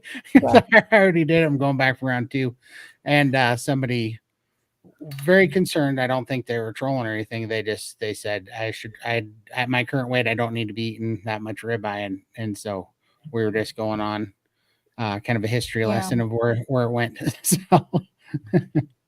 Yeah, it goes against such conventional wisdom of what everyone has been taught in their science degrees, whether it's medical school or nutrition degrees or physiology or whatever. And as we unlock all this stuff and we see actual results from people, it's very intriguing. And you just have to throw tradition out the window and figure it out. But that's why you need community so bad, because if you're by yourself, it's very lonely. For sure. It is. Yeah. So this would be a good time to click that SBG link in the description. Join the Cool Kids Club. Nice So where are you at with questions? I see lots of questions tonight. Okay. Yeah, man. As usual, we're behind. So, okay. Thank you for reminding us. Let's get back to questions. This is Lou Boss. Thank you so much. 7.5 months carnivore, diabetes, muscular neuropathy, migraine, headaches, gone. 6 feet, 210 pounds. Yeah. Lost 50 pounds. Weight loss stalled. And I want to lose 25 pounds more. Any ideas? Who wants to start? Well, let's start. Yeah, let's start with the gentleman, and then we'll go to the ladies. All right, Phil, you're up. Well, first off, congratulations. Yes. I mean, this is celebration. You've reversed diabetes, neuropathy, migraines. It's a common story, and you're 6'4" and 210 pounds. That's not a terrible misproportion of anything. I mean, and I realize you want to lose another 25 pounds, but I mean, just take a while and let your body just take a breath and recover from the fact of all the healing it's had to do. And it's not unusual to hit a plateau for a while, and it can be weeks to months after you do incredible amount of healing in your body. So don't get discouraged. This is great what you've done, and just stick with it. And why would you ever want to go back to, diabetes and migraines and muscular neuropathy? I mean, fantastic. I just want to celebrate you. Oh, great. Awesome, isn't it? That's a non-scale victory, as we call it in the gang. For sure. What do you call it? Yeah. Non-scale victory, NSV. Oh, non-scale victory. Yes. Yeah. I was just gonna say, why do you think you want to lose 25 more pounds? And I'm speaking to the choir here because I've had to completely, remove myself from any idea of what I think I'm gonna weigh. The truth of the matter is I don't know what I'm gonna weigh. But the better part is I don't care what I'm gonna weigh anymore. I don't care at all. That's huge. It is the thing on all your life, probably. Yeah. I mean, for me it was. So yeah. Well, and once you understand, like, what am I weighing exactly? I don't even know what I'm weighing. If you feel good, if you're waking up with energy, if you're waking up and the back pain gone and your medications, you're off all your medications and things are getting better, that's all I can hope for anymore. And so I don't know what the outcome's going to be. I just know that the more that I do this, the better I feel, the heavier things I can lift, I don't get sore anymore. My recovery time's better. I sleep better. I wake up with more energy. My mind works better. And I finally stopped going, oh, I got to lose, because I used to, even on carnivore, I was sitting there always trying to find a goal to reach at the end of the month so I could keep pushing forward. And whenever that was weight, it was it was always the most frustrating part, because I would stall out for 6 months or whatever. Now it's just basically competing against your results yesterday and just trying to feel as good or better every day. And I don't know. I don't know what weight means anymore. I'm not sure. I mean, I'm gonna be probably 5'10" and 250 pounds and probably be pretty lean by the time this is done at 250 pounds and 5'10", because I have a big frame from carrying around 600 plus pounds for the last 25 years, Yeah, health gains is just much better than weight loss. Yes, absolutely. I love it. And Todd, can I just feature some live? Yeah, go ahead, Adek. Go ahead. I just want to say, if Lindsay were here, she would say, she primes if she's on a stall. She goes and does a mini prime, and then she'll see the weight start moving again. So that more actually, that's one of the tactics that you do. Yep. So basically, what we were saying before Luba's question is eat more. Eat more to break that weight loss stall is the first thing that we would recommend for sure. Okay, I just want to feature some live stream messages because I want to show you guys some love for those who are in our live, who have joined us from the start, or who just jumped in. Welcome. And we really appreciate your support for engaging, for being in the chat box, and for the kind words. Thank you, Tina. And somebody said, let's see here, support is a must. And we love you, Todd. Yes, everybody loves Todd. Yes, we do. Yeah, and just so much love in the live chat. I love meat and I love you guys. I love meat too. Love you guys back. Yeah. Thank you. And we love the love going on in the live chat. Keep it up. We do these every single week, by the way. And I'm already seeing like regulars, people coming back, chiming in, helping out. This is the power of community. And I really appreciate that. Okay, let's keep going. That's awesome. Yes. Hi, welcome back, A Bender. Is it possible to take too much iodine? Maybe Todd, you can speak from your own experience first. Well, I hear people that do, and there's people that don't have the experience with iodine that I have. For me personally, I don't seem to have any issues with it, and I take a lot. I take 50 milligrams, which is 20 drops of Lugol's 5%, and it works wonders for me. And I've gotten a lot of, since I've kind of spread that message, I've gotten a lot of DMs on Instagram from people thanking me for. What kind of improvements did you see, Todd? Well, the first improvement was I felt like I was seeing in color again, which was the only time, like no joke. It was very strange. And the only time I've had that happen was a long time ago when I first took TRT. So it's got to have something to do with adrenal gland or hormones or something that it kicked in. But everything was just more vivid. I could see better, like immediately within a few hours. It was pretty crazy. Of taking the first time I took 50 milligrams, but then just energy. Like my body craves it first thing in the morning. I wake up and it's my coffee now, and I take it first thing in the morning, and it's really hard to explain. I just have a way heightened level of energy that's way more sustained. I have less lows. And it just lasts all day. And my recovery time's way better. My mind is way more awake, and things are just sharper. I feel like I can see sharper. I feel like I can hear sharper, and I feel like I can smell things and even taste things better. It's very strange. Okay. Wow. But I think I was an extreme case. I think I was very, very low. Yeah, that's amazing. But now Phil's the opposite of me.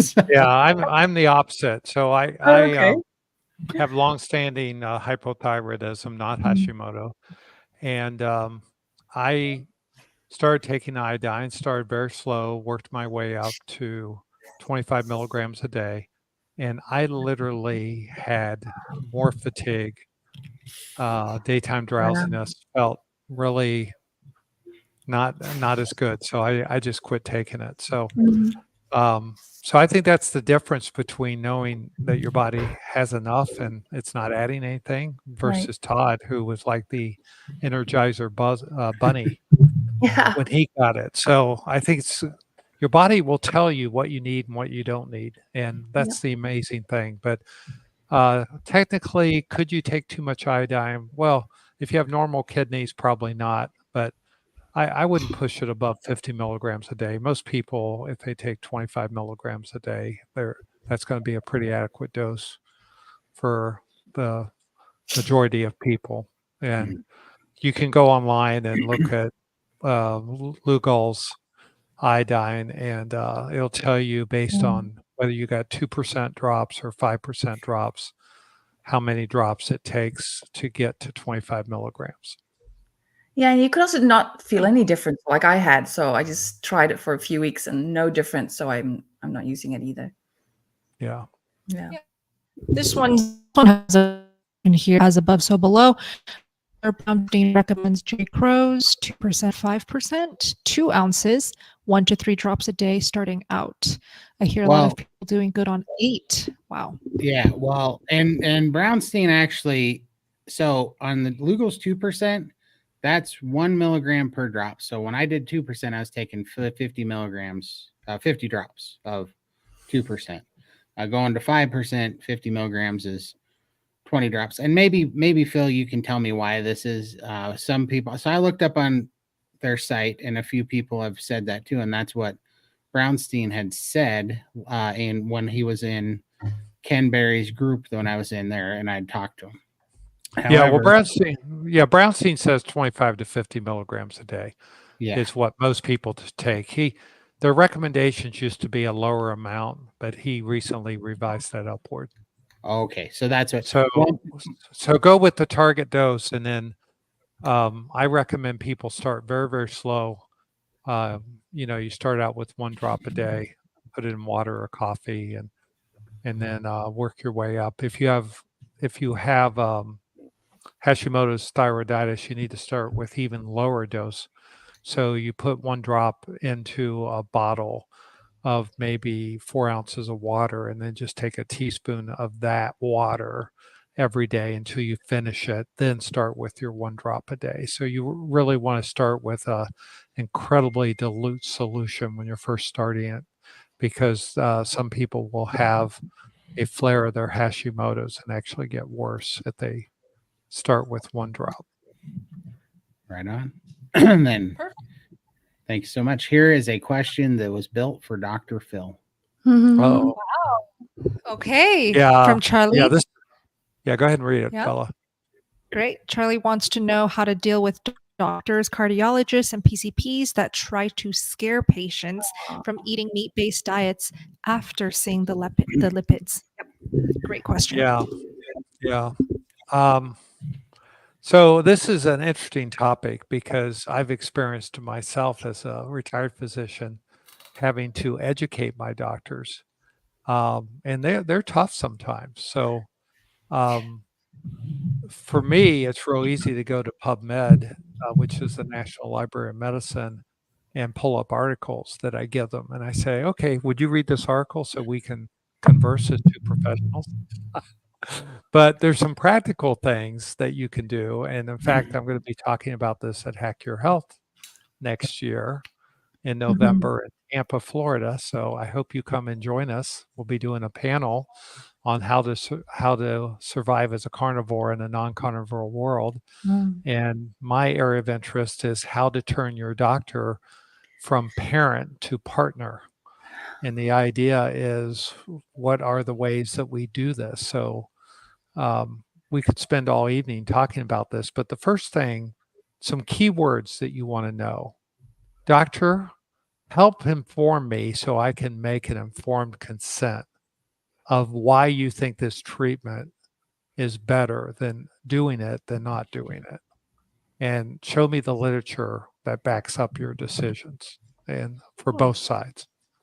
And if you don't have coronary artery disease, and if you don't have atherosclerotic disease, and you have no history of prior heart attack or stroke, and you don't have hypertension, and you're HDL cholesterol is high and your triglycerides are low, you really don't care what your total cholesterol and your LDL cholesterol is, because you're metabolically going to be healthy, and that is not a risk factor. And I did the calculations myself and did a video with Bella where I basically showed the doctor that what I did on the carnivore way of eating was I reduced a 600% increase in risk for coronary artery disease because I had metabolic syndrome, and I eliminated it 4 months with the carnivore way of eating.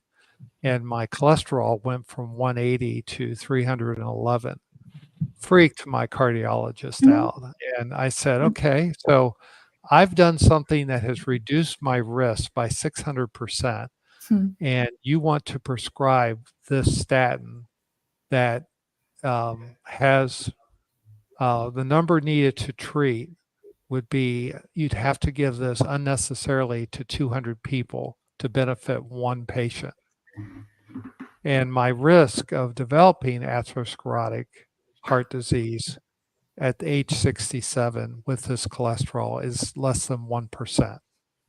So you were not recognizing that I took something that was a magnitude of 6 times magnitude, 600% increase, that was eliminated with this way of eating, and you're focused now in the 1%.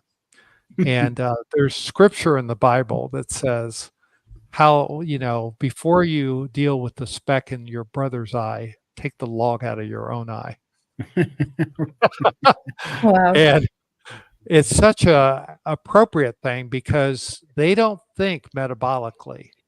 They're focused on a lab test. You're focused on you and your body and your well-being.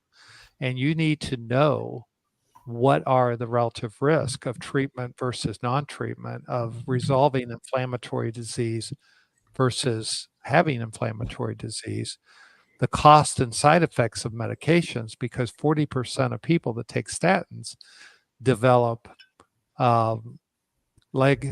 muscle disease, inflammation of the muscle, and another 30 to 40% develop insulin resistance, which raises their risk factor by 600%. And it also causes calcium deposits in your coronary arteries. And they'll tell you that your higher your CAC score, your calcium score, the more at risk you are for a heart attack. So you get them in a discussion and you show curiosity. Well, help me understand, Dr. Bella. I just read this article that says I've reduced my risk factor by 600%. And if I take this medicine for the next 20 years, it'll have 1% benefit, but it has a risk of bringing back my metabolic syndrome or my diabetes. Tell me how that works. Would you rather me be diabetic? What's the risk factor here? And usually once they stop and think about it, and I'll share the story of my 95-year-old dad. My former partner, medical partner, is my dad's physician, and I went in to him, and from time to time I look at my dad's meds, and he was on a statin at 93, and I walked in and said, "What are you doing? You never give statins for anyone after age 80 because there's absolutely no literature that justifies that. It shouldn't be done." And he said exactly what I thought he would say. Well, you know how it is. We start these meds and we never consider stopping them. And so you got to understand the perspective of a doctor. We get busy. We're thinking of other things. And that's why I want you to think about your doctor as your partner, healthcare partner. And you have a responsibility to educate your doctor and make sure they educate you, because ultimately that's what informed consent is all about, is knowing the risks, knowing the benefits, and always judging whatever treatment you're going to do. Are the benefits greater than the risk? Okay. And I have to face this myself with health conditions that I have. And it's always a balance, and I had this conversation. risk of doing this has a 1% risk of a stroke over the next 10 years. But if I do what you're telling me to do, I have a 7% risk per year of having a stroke from the medication. So what do you think I should do? Take the 7% a year or the 1% per 10 years? Either way, the risk factor is a stroke, but which one has the most benefit? And he said, well, obviously that's what the literature is showing. So you want to do the one with the lower risk. And that's how you begin to turn your doctor. But you have to first in your heart understand that you do need doctors. You do need a partner in your healthcare, someone that can navigate this very confusing world, because you probably don't have a medical degree. You probably don't have a master's in physiology like I do, or a degree in advanced science or pharmacology, or you may not be a doctorate in pharmacy or a doctor in physical therapy, and you don't know how to navigate the healthcare world. So you have to build partners with your healthcare providers. And so the first change has to be in your own heart, and to begin to consider, I wonder if I could turn my doctor from parent to partner, and then move forward with that. And if you really want some more practical things, come to Tampa next November, and we're going to be talking about it. Yes, it's linked in the description box, so you can open that up anytime for more details. You can meet Dr. Phil in person, ask him your questions, and hear him speak in person and hang out with all of us. Go ahead, Todd. I just put it in the chat again there too. So yay, thank you. Very good. Okay, so Abinder has that follow-up here. 4 drops of iodine 1 time a day, or 2 drops 2 times a day. that makes no difference. No, you don't have to do it throughout the day. No, you can do it once a day. It's iodine's absorbed into the body. You don't need to give it multiple doses a day. You're basically filling your tank with iodine. So you have a gas tank that's filled with iodine. And so all you're doing is trying to put it in. The iodine that's being used per day is very minuscule. It's being used in the thyroid, and it's being used throughout your bodies and your cells. And you're taking in minuscule amounts that are actually used and replacing enzymatic pathways throughout the day. So your goal is, most people tend to be deficient in iodine, and you're just trying to fill the tank ever so progressively, and it gets used, and eventually you'll get your tank filled up. So it would be like, I'm going to drive, I burn 25 miles per gallon on a tank of gas, but I have a 20-gallon tank. I don't need to fill the tank every time I drive 20 miles, just because I'm burning 20 miles per hour. The amount that you use per day is less than the amount that you're giving yourself, and your body will do fine on it. Okay. Any thoughts, Todd? No, I only take it in the morning, and I haven't had a worry, but I mean, I'm taking plenty. My tank is full for sure. For sure. Nice. Okay, Victoria says, I've been carnivore for almost 5 months, but have lost weight, which I didn't really want to. I'm 5'1" and fell to 96. She already asked this, so we did cover that already. Let's keep going. Yes, she just asked it twice. No worries. No worries. Faith, are there any types of people that should not do carnivore? Interesting. Wow. Vegans. No. They should Hopefully these vegans are willing to open up their minds and eat some meat, because I used to be a vegan and I stopped because of the health issues. So I guess when they start having health issues serious enough, they will have to stop. Yeah, if people thrive on their own diet, why should they consider carnivore right now? True. Yeah. Yeah. So the question would be, would there be any metabolic inborn errors of metabolism, medical issue that a child may have, that you don't metabolize something? But to not be able to get protein and fat, you're not going to live very long. So I can't think of anybody. Extinctionists. Yeah, I just can't think of any condition where you don't need protein and fat, because these are essentials to proper nutrition. There is no essential carbohydrates. There are essential proteins, there are essential fats, but there are no essential carbohydrates. So, so even people with inborn errors of metabolism, if they're going to live, we've got to figure out how to get essential fats and protein into their body, or they will not live. They won't survive. So perhaps a person who's had their gut removed and they're living on intravenous, it would be hard to be a carnivore, because they're going to give you most of your calories in the form of 50% glucose, which is, but you know, you have no gut, you don't have any mechanism to absorb. I mean, they do give lipids and they do give proteins, amino acids in those what's called hyperalimentation, but that's the only contraindication I could think of, is someone who's lost their whole gut due to Crohn's disease or something like that. Okay. Yep. Can you think of any, Todd? Anybody you would not recommend carnivore to? No, well, enemies. That's about it.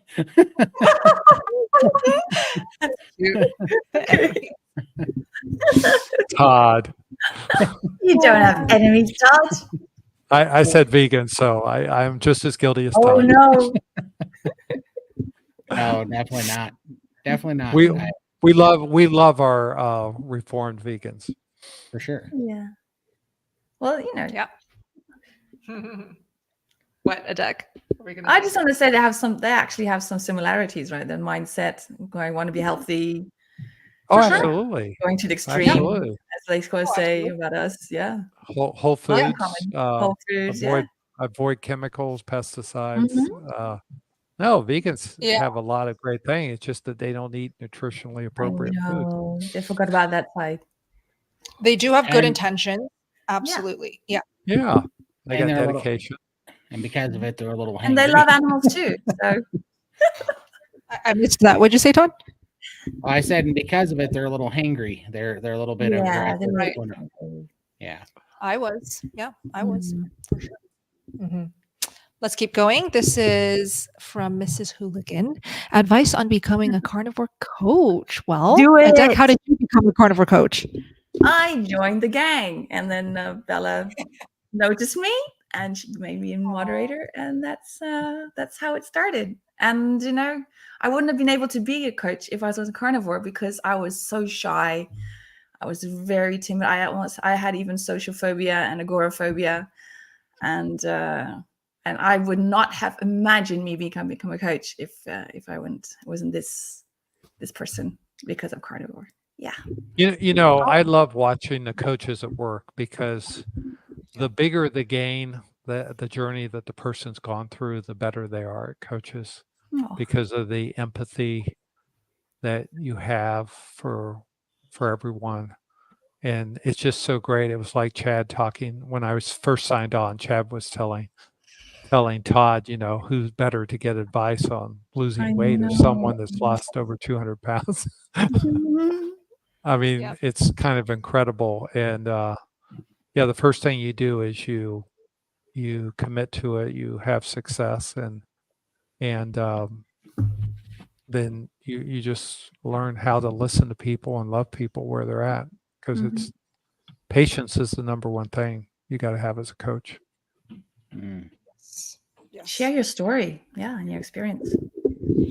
Yeah. So Adek joined the Steak and Butter Gang, I think month 1 of me starting and creating it. She was like one of the first members of the Steak and Butter Gang. And I just noticed her because she would be active, and you could see like a little green dot next to your account in there. She would be active anytime I went into the community. Always she was active. And not only was she active, she was actively helping, commenting, chatting, answering questions, supporting. And it was amazing just seeing her be so knowledgeable because everything that she was saying, I was like, wow, I'm learning just reading her messages in here. And so what Adek did is like the actual details of becoming a coach at that time. Dr. Sean Baker had his MeterX coaching certification program. And so a lot of the coaches on the team would go get that done, get that cert from Dr. Baker's program, and then join the team. So that's how a lot of the SBG team became coaches. But I don't know what people are doing these days. I'm actually not sure. Yeah, to become a I coach. did say I learned so much more in the community and with you guys and the moderators and the team and our coaches than I did while I was trying to get the certificate. Just to Oh, say. really? Yeah. Yeah. I Yeah. guess it's learned just so like much more here. a gesture. Yes. Cool. Let's keep going. Hi, Keith. How much exercise is helpful for weight loss? I work out 5 days a week. I'm getting stronger, but I'm not losing weight. Yeah, similar question to some things that we were talking about. How much exercise is helpful, though? I personally feel like weight loss happens in the kitchen. Like, I would not want to solely or prioritize exercise as the catalyst for weight loss. First, figure out what you're eating, see how you're eating, and then the exercise can kind of be an accessory, and then go from there. Those are my thoughts. And also it depends on which exercise you're talking about, because if it's weights or cardio or soccer, I'm just saying anything, because you will the scale may not move if you're really gaining. I mean, in the gym, because of the muscle mass that you're gaining, and you have to look at the inches. I guess how you say. Is that how you say it? Yeah, inches. Yeah. So, but rest days are very important as well. So don't, you do a 5 days a week and you only 2 days of rest. Rest days is when your body's recovering from the workout you did the day before, and that's just as important as a day of workout. Yeah, for sure. Yeah, I think it's just nourishment, consistency, and patience is the real key to losing weight, as near as I can tell, because it's like I can't put, the only time that I consistently could make myself lose weight is if I was starving to death for a long period of time. Like when I underate, I was eating 2,000 calories a week for 17 months. Yeah, I could make myself lose weight all the time, but it wasn't good weight. It was the weight that I would have liked to have held on to as well. I was getting weaker and sicker. But when you're doing it right and you're having composition changes and your body's healing, it loses weight kind of when it wants to. It's really kind of strange. But I mean, if you just stay consistent and you don't stress over it and you get good sleep and you just keep going and feeling good, I just know that the better I sleep, the longer I stay carnivore and the stronger I get, all of a sudden I'll wake up and I'll just in a month's period, for whatever reason, my body will be like, hey, we're going to lose 40 pounds this month, and it'll just come off. It's crazy. It's the craziest thing I've ever seen, but it does. It works just like that. And then it'll go, hey, for the next 6 months, we're probably going to gain 20 pounds, but you're going to lose another shirt size, but you're going to feel great, and we're going to put some muscle on. He's getting stronger, he's saying. So, there is muscle mass gain there. Yeah. So yeah, it's very strange. We're so just like, it's almost like we have that, what do you call that? Like battered wife syndrome or whatever. Is that self-sabotage, you mean? Well, no, there's like, what's that that syndrome or whatever, where to believe that weight means something. We just want to see the number. Yes. That was one thing that I got in trouble about, and I'll try to clean it up. But that was one of the reasons why I got banned, was because I was listening to a guy that said with the HP whatever, I'm not going to say the names of them, shots that everybody's taken, that normally, even if you're on a super restrictive diet, you'll lose about 1/3 lean body mass to 2/3 fat. But with the LP whatevers, that their new study that came out shows that you're losing 2/3 lean body mass and 1/3 fat. So these people are actually becoming a higher lean body mass to fat, like BMI ratio. They're actually gaining percentage of body fat to lean body mass ratio, even as they're losing. It's crazy. Wow. Yeah, so it's like, is that the weight we want to lose? I don't know. Have you heard that, Phil? Yeah, I've heard that too, but we're not gonna go there tonight. Right. No, we're not. Yeah. No, we're not. Okay, Don't just forget, remember Todd, this is also broadcasting to other people's channels, not just yours. I know. That's why I didn't name a single name. You really want to say it, don't you? It's like, no, it's always on the tip of your tongue. Look just how conservative I've been tonight. Just call it galloping leprechauns. There we go. I like it. Galloping leprechauns 1. But again, to speak, real talk, raw talk, whatever you want to call it, Todd is the best at that. Rumble, linked down below in the description box. Yeah. Please come over and then we'll call all the nonsense out over there. Yes. That's awesome. Great. Hi, Anna. My son is 3 weeks carnivore, diabetic. A1C is still 10. He is 0 carb. He's a truck driver. Not eating much fat. Any ideas? His doctor is not supportive. More fat. Yeah. Even more fat. Yeah. Well, maybe she's asking, like, what are some ideas to help him eat more fat as a trucker? Okay. All right. Of course. Okay. That might be harder. Well, You butter, Bella. Lots of butter. I'm always hesitant to say that because most people these days, they watch me eat butter and they want to gag. They just watch me eat it and they want to gag. I've been. Oh, go ahead, Phil. No, I was just going to say I ate several tablespoons of butter today, Bella. So I honor your example because I got some hamburger from Costco and made up like 30 burgers. Yum. And they just didn't have enough fat in them. So I'm sitting there chomping on. I cut my butter into pats and just put them on my tongue and let it melt on my tongue, and it's just so good. I'll walk around the house with butter melting on my tongue, and it's like having a mouthful of chocolate. I mean, it's incredible. It's such a great sensation to have melting cold butter on your tongue. So it's the best. Yeah, usually truck drivers have their like a fridge or in their. They do. Right. Okay. Yeah.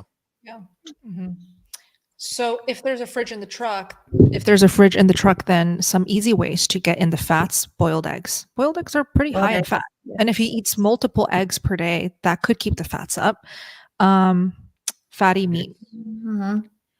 Yeah. Yeah. And I would really avoid a lot of the carnivore snack type of stuff. If you're going to be on the road, you really need to eat a meal. Yeah. And so you make up ribeyes and slice them and put them in bags and put them in the refrigerator. There's thermos cans. I mean, the other thing I've learned from Bella is eating hamburgers cold. Yes. And I love them cold. So good. And then that butter on top, like a frosting. Oh yeah. Well, I do a butter chaser. So okay. I don't, because I don't heat it up. So I just do a butter chaser. And there's nothing better than a cold hamburger, but I like ribeye, and I slice it, cook it, slice it up, put it in bags, and then take that on planes. If you ever see me on a plane, you'll probably see me eating strips of ribeye cold that I'm traveling with. So that's good. awesome. So yeah, I started taking suet, and I'll take a brisket. And I cut the brisket down, and you put it in the fridge, you get it chilled, or the freezer, you get it chilled pretty good. You cut it into cubes. And then I do the same thing with the suet, and then I put it through a grinder, and I make my own ground beef out of brisket and suet. And so I've been doing that, and it's been working good. And then if I'm having a heart, like if I'm starting to get a little bit of meat aversion or something, then I add bacon, and I'll do 1/3 bacon to the ground beef, and so it's bacon beef. But what I like about it is I smoke those burgers, and I catch the fat, and then when I put them in the fridge to chill, I put the fat back over top of them, the suet, and it has like a cold frosting. Fat. I know, that's really cool. Yeah, they are super tasty. Yeah, and I wanted to add for this person, for her son, you know, you got to get more fat in, and you've got to get that hemoglobin A1C down. And when you drop that hemoglobin A1C down to 8 and then down to 6, your doctor's going to catch on. His doctor is going to say, wow, that's really amazing, because 10 is a really high hemoglobin A1C, and you need to get that down. But if he's not eating enough fat, that protein that he's consuming is just going to turn through gluconeogenesis to sugar. So he's not really, even though he's not consuming carbs, he's got the carb equivalent by being on low-fat carnivore. So not a good idea when you're insulin resistant, because you're just going to turn it into blood sugar. That blood sugar is going to cause more insulin to come out, and that insulin is going to store it as more fat. So you're not going to make progress doing that. For sure. And that was another thing. You can take that ground beef mixture and turn it into like taco meat, just grind it up. But then I like to layer it in like a cake pan and then let it cool with all the fat in there. And then it makes like those pemmican bars. So like 1 square pemmican bars. Nice. Ooh, that's Those are very good too. Great tips. Yeah, all great tips. Yeah. Okay, this is Roz. And before I read Roz's question, just a question for everyone in the live. Who here actually enjoys eating butter straight up? So not butter in a recipe or butter on a cooked steak, just butter straight out of the stick. Who here actually enjoys eating that? I'd love to know. Commenting. Roz says, I am off my blood pressure meds since going carnivore. Yay. Congrats. At 64, and I'm 16 pounds down. Congrats. 3 years ago, I had stage 4 non-Hodgkin's lymphoma cancer. Wow. And I am now cancer-free. Congratulations. Wow. No carbs, no dairy. Yes, I eat eggs and no sugar. So what's the question? Wow. You're thriving. Oh, it's a cute. This is celebration. Yes. Celebration. Well, Amazing. that is amazing. That's a great testimony. Yes, it is. Thank you Love so it, much. Ron. Keep on going. Thanks so much for sharing. That's awesome. Congratulations. Hi. Okay. Going carnivore strong for 3 months. I had blood work. My high total cholesterol is 350. Triglycerides are normal, and my LDL is high as well. Is this normal? Yes, it is normal. And Dr. Phil will explain. Well, first off, you have to know a little bit more. I'd like to know what your HDL is, and is it above 50, Dickie? And do you have any existing cardiac disease? So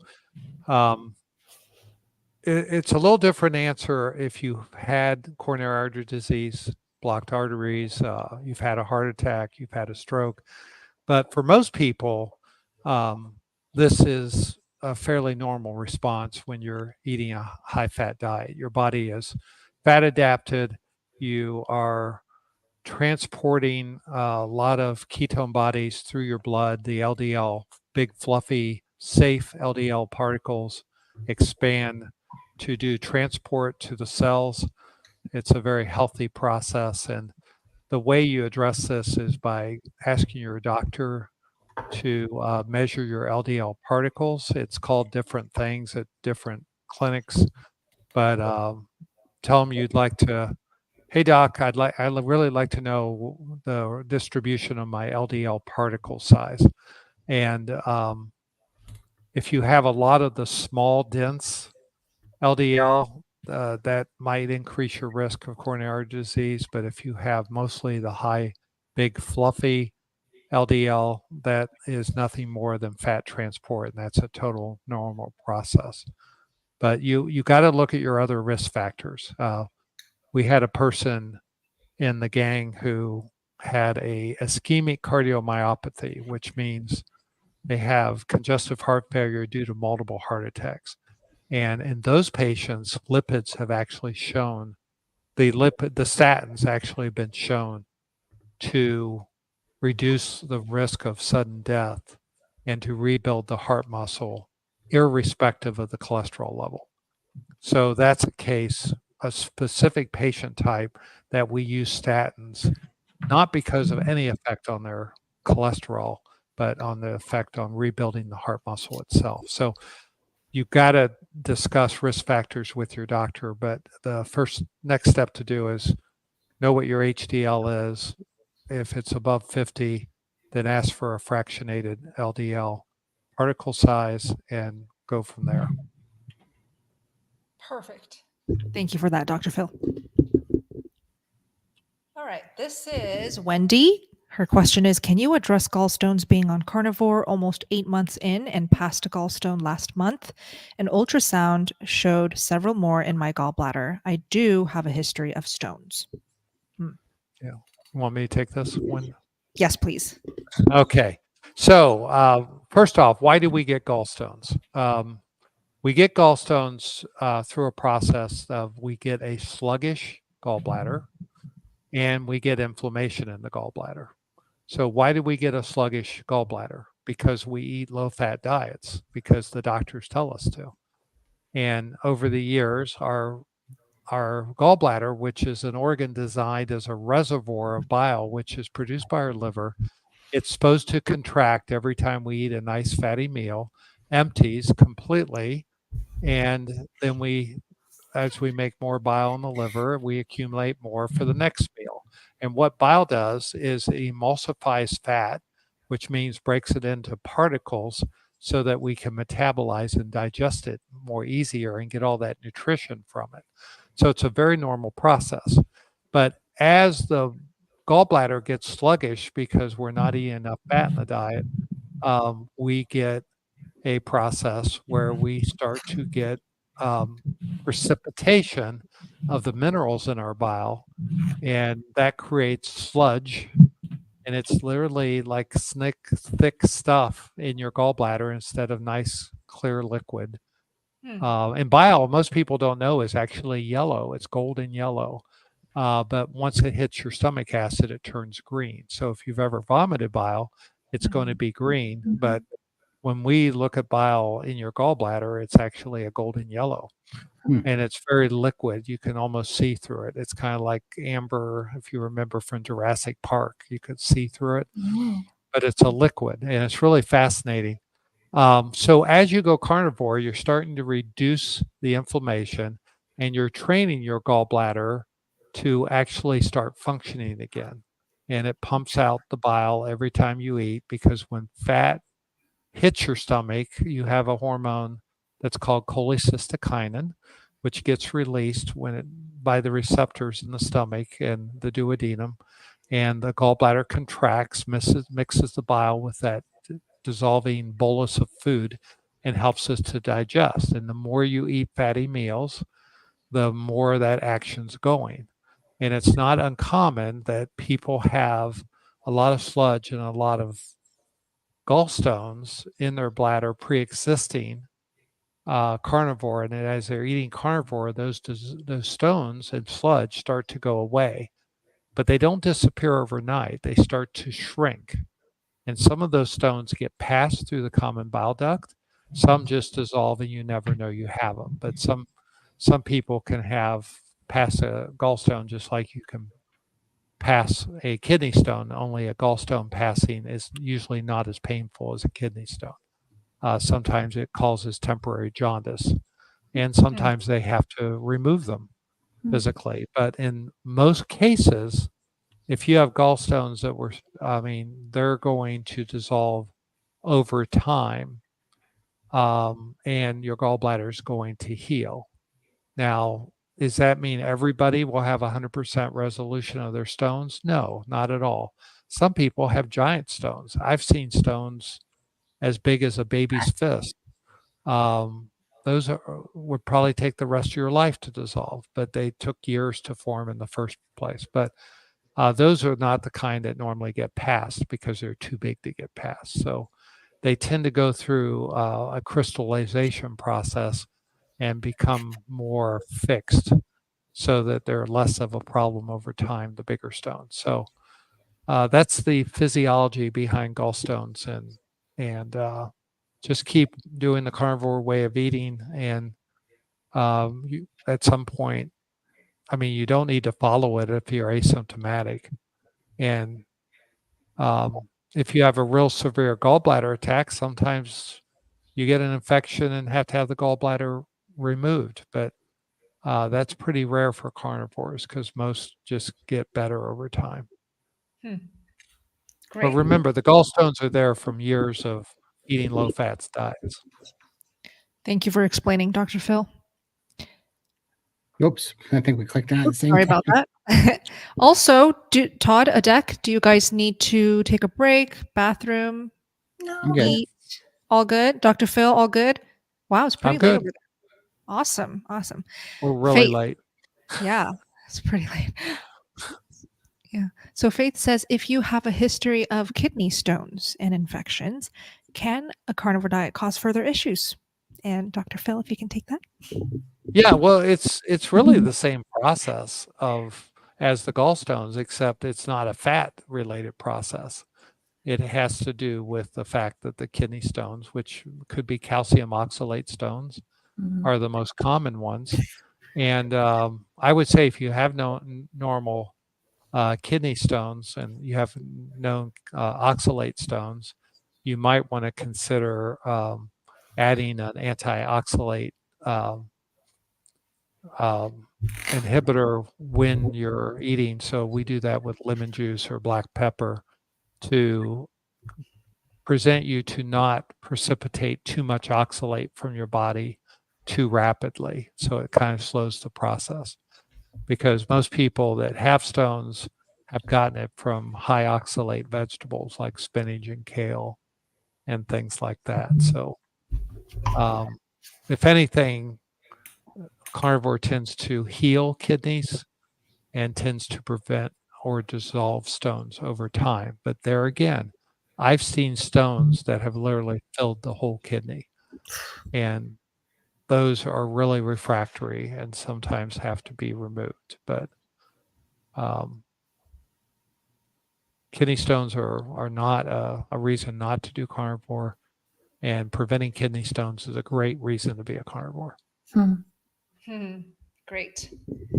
This is from Jay. What is the reason behind nightly leg muscle cramps when on a low carb animal based way of eating? I've had frequent leg cramps at night since the change in my diet, only a handful of times pre-ketovore. Nightly leg cramps. I never had nightly leg cramps, so I actually started off carnivore with no salt, no electrolytes. So I wonder if that supported it. But I also hear so much in the community that salt and the electrolytes are what prevent or fix the leg cramps. So I absolutely hear that part as well. Todd, what are your thoughts? Yeah, I had a bunch of leg cramps pretty chronically. I did the electrolytes. I felt like they helped at first, and then and I was salting the heck out of my food trying to fix them. And then I think ultimately what happened is that caused me to drink too much water. And I think over salting my food and keep drinking the electrolytes. I started drinking a lot of water, like a bunch, like 2 gallons, 2.5 gallons a day. And ultimately that caused worse leg cramps because I think I was peeing out all my electrolytes. And the only thing that really cured it was actually, and I didn't do this to get rid of the cramps. My body just naturally, there's the beautiful thing about healing your body and your hormones is it tells you what to do. And I lost taste for salt.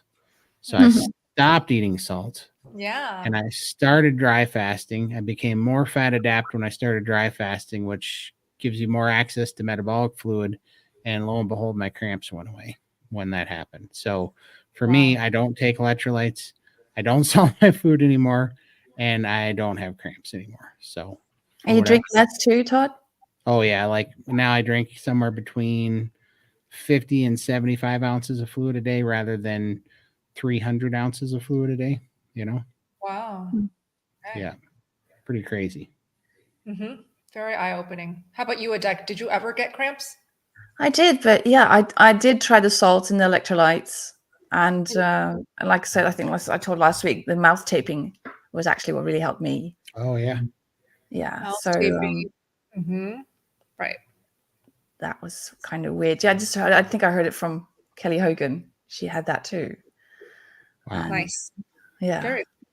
Yeah. Wonder how in the heck would that? I mean, I believe it, but I mean, why does that make a difference? What was it again, Dr. Phil? When it does the kind of nitric oxide goes through your body better, or because you're breathing through your nose? Yes. I am not the expert on this one. I struggle with leg cramps. I get them. I take extra electrolytes. They go away. Then I start getting them again, and I stop the electrolytes, and they go away. And the mouth taping, I'm not really up on it. So this is an area that's beyond me. So Right. I'll admit when I don't know something. No problem. Yeah, but Todd, go ahead. Oh, I was just gonna say I don't know what exactly happened or why they went away. That is the process it did, but I can tell you this: when I was going through it, the most pro tip on the planet for dealing with leg cramps while you're going through it, it's definitely a shake plate. That little sucker saved my life on the leg cramps. Yeah, because if you have a shake plate and you get them in those spots, like I used to get them on the front side of my ankle and like calf, I don't know, whatever side of the leg, front side of the leg above the ankle on the side. And man, I could not figure out which way to put my foot to stop that from happening. And there was no way to stretch it out. And the more that I would try, I would actually cause myself to have a second cramp in my calf or something by trying to get my feet at an angle to relieve this thing.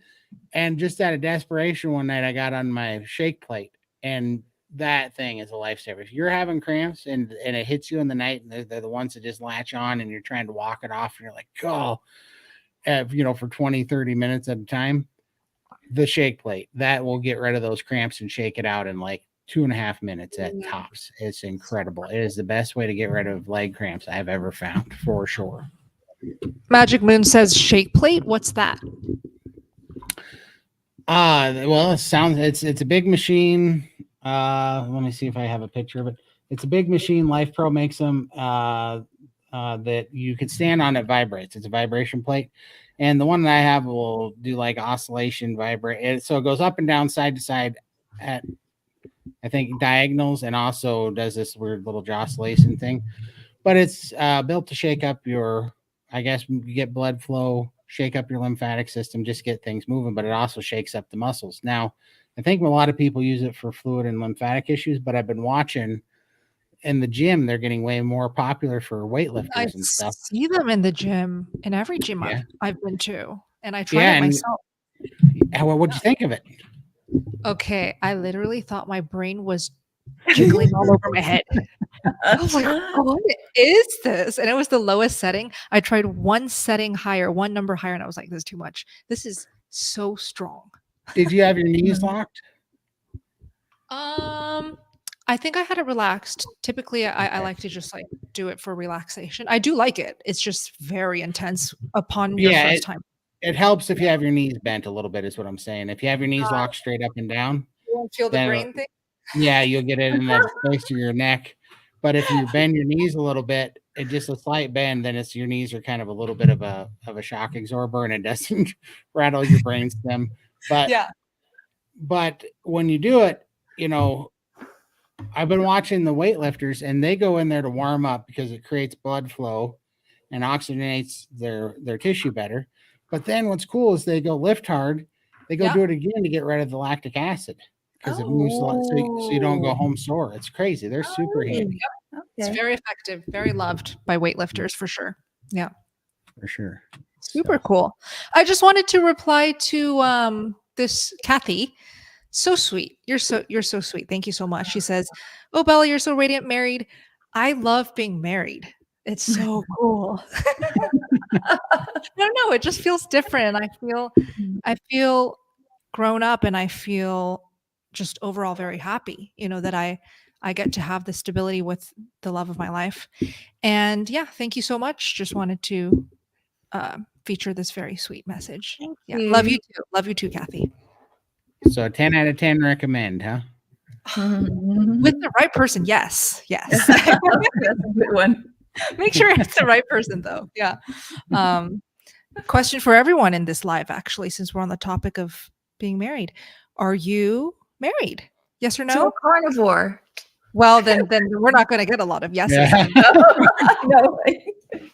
Are you married in general? And I'm just super curious, as like a newly married woman, when you got married, or like before getting married and then after getting married, did life feel different for you? Would just love to read all of your experiences on that.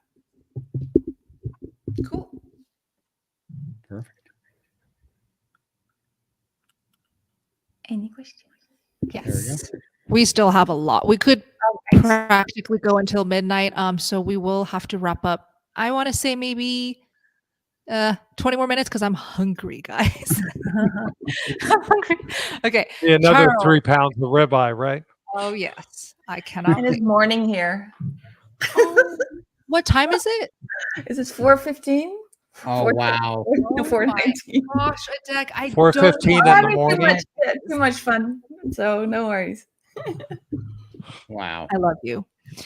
Charles says, I'm mostly carnivore and dirty keto. Is resistant starch a real thing, and will it help digestion? I've never heard of that. What is this? Resistant starch? Is that when they put coconut oil in cooked rice? And like plantains? Isn't that what resistant starch is? Just if anyone knows what I'm talking about. Let's see.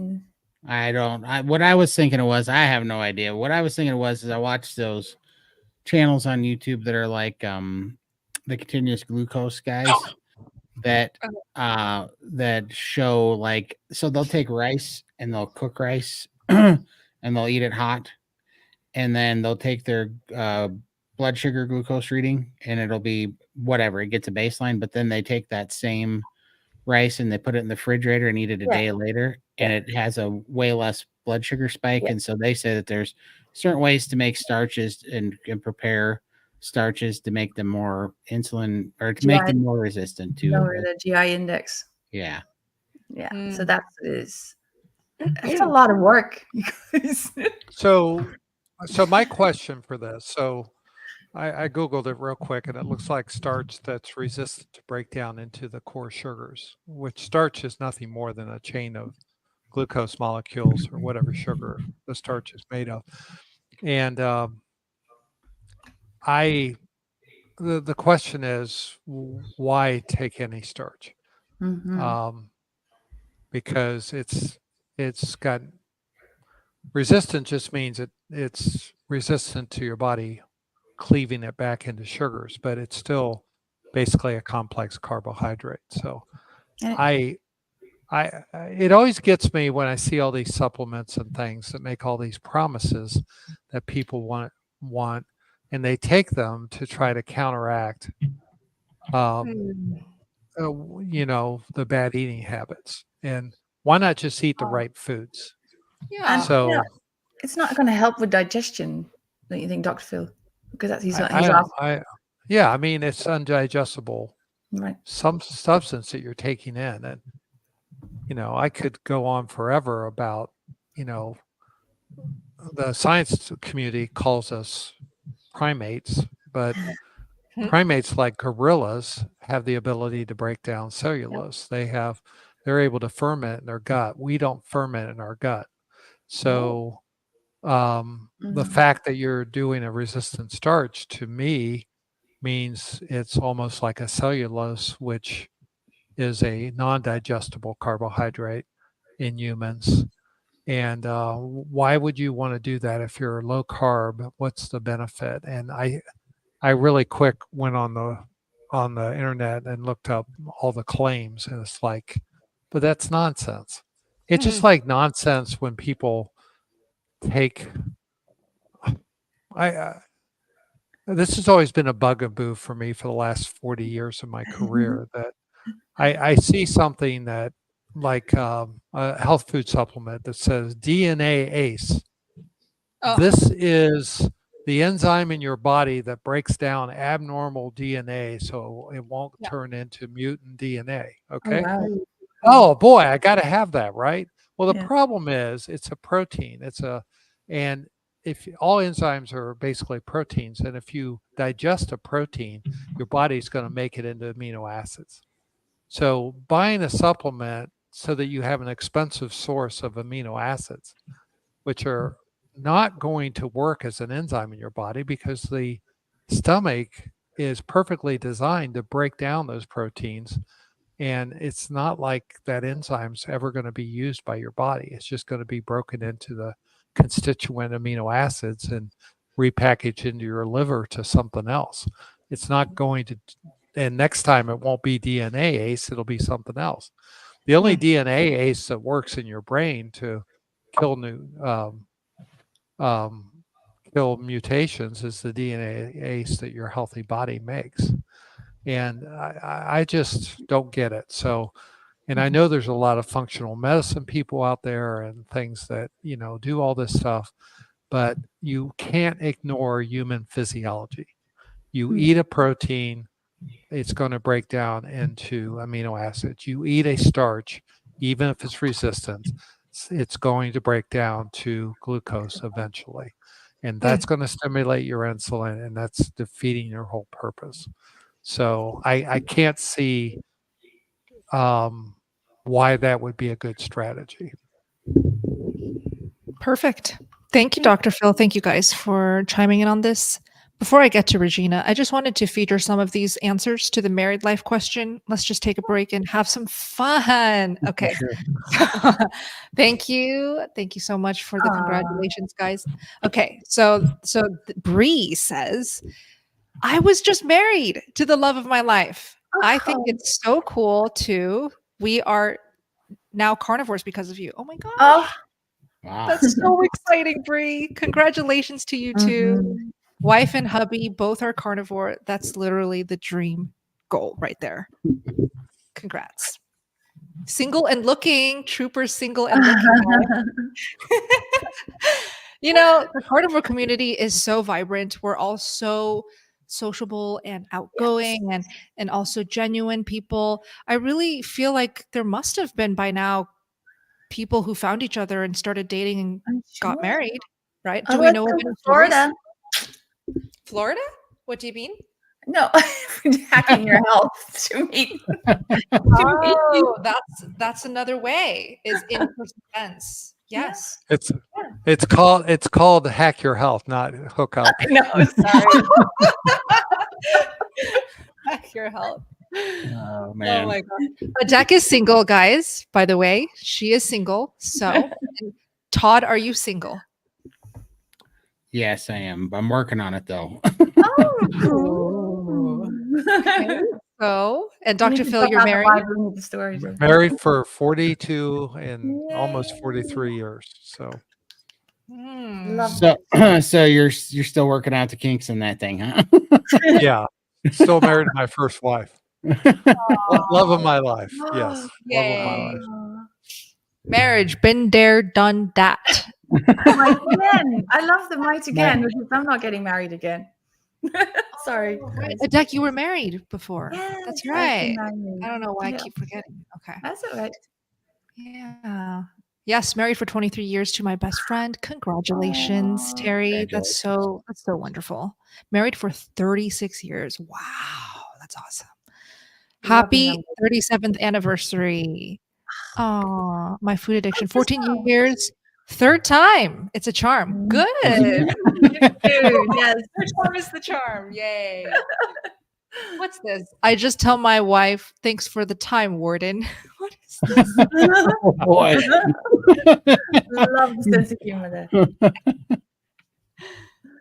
Oh, yes. Felt good being married, having everyone witness our commitment to each other. Yeah, it feels different for me personally with Max.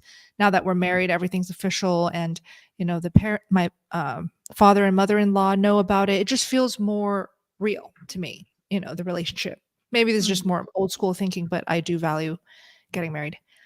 Wow. Escaped my 24-year marriage in December 21. He was a functioning alcoholic with narc tendencies. Carnivore gave me the mental strength to leave. Amazing. Good for you. Gosh. So happy for you. I hope you're safe. Married. Oh, hi, Stevie. Stevie's here. Love you, Stevie. Cool. Married for 20 years. We've been together for 30. I was really lucky to find my guy. That's the dream. That's so awesome. So awesome. Thanks, guys, for sharing. I just And wanted to he's feed lucky this too. weird messages. And he's what? Carnivore? Lucky. Oh, he's lucky. Yes, he is lucky. Yes. Hopefully he's carnivore too. Okay, let's go back to questions now. Hi, Regina. Carnivore strong for 3 months. Received my blood work results today. My total cholesterol is 250. Triglycerides are 52, HDL 91, LDL 145. Are there others experiencing the same results? Absolutely. I did. Yeah, that's normal. Those are really great numbers, and I talked Those about are. this earlier. So For sure. Yeah, so watch the playback for that, but that's a fantastic panel Yeah. that you just got. Yeah. Down 300 pounds, real carnivore, in 3 years. Wow. Congratulations. A1C is 7.15 to 4.7. Vitamin D is super low. Any ideas without the synthetic supplements?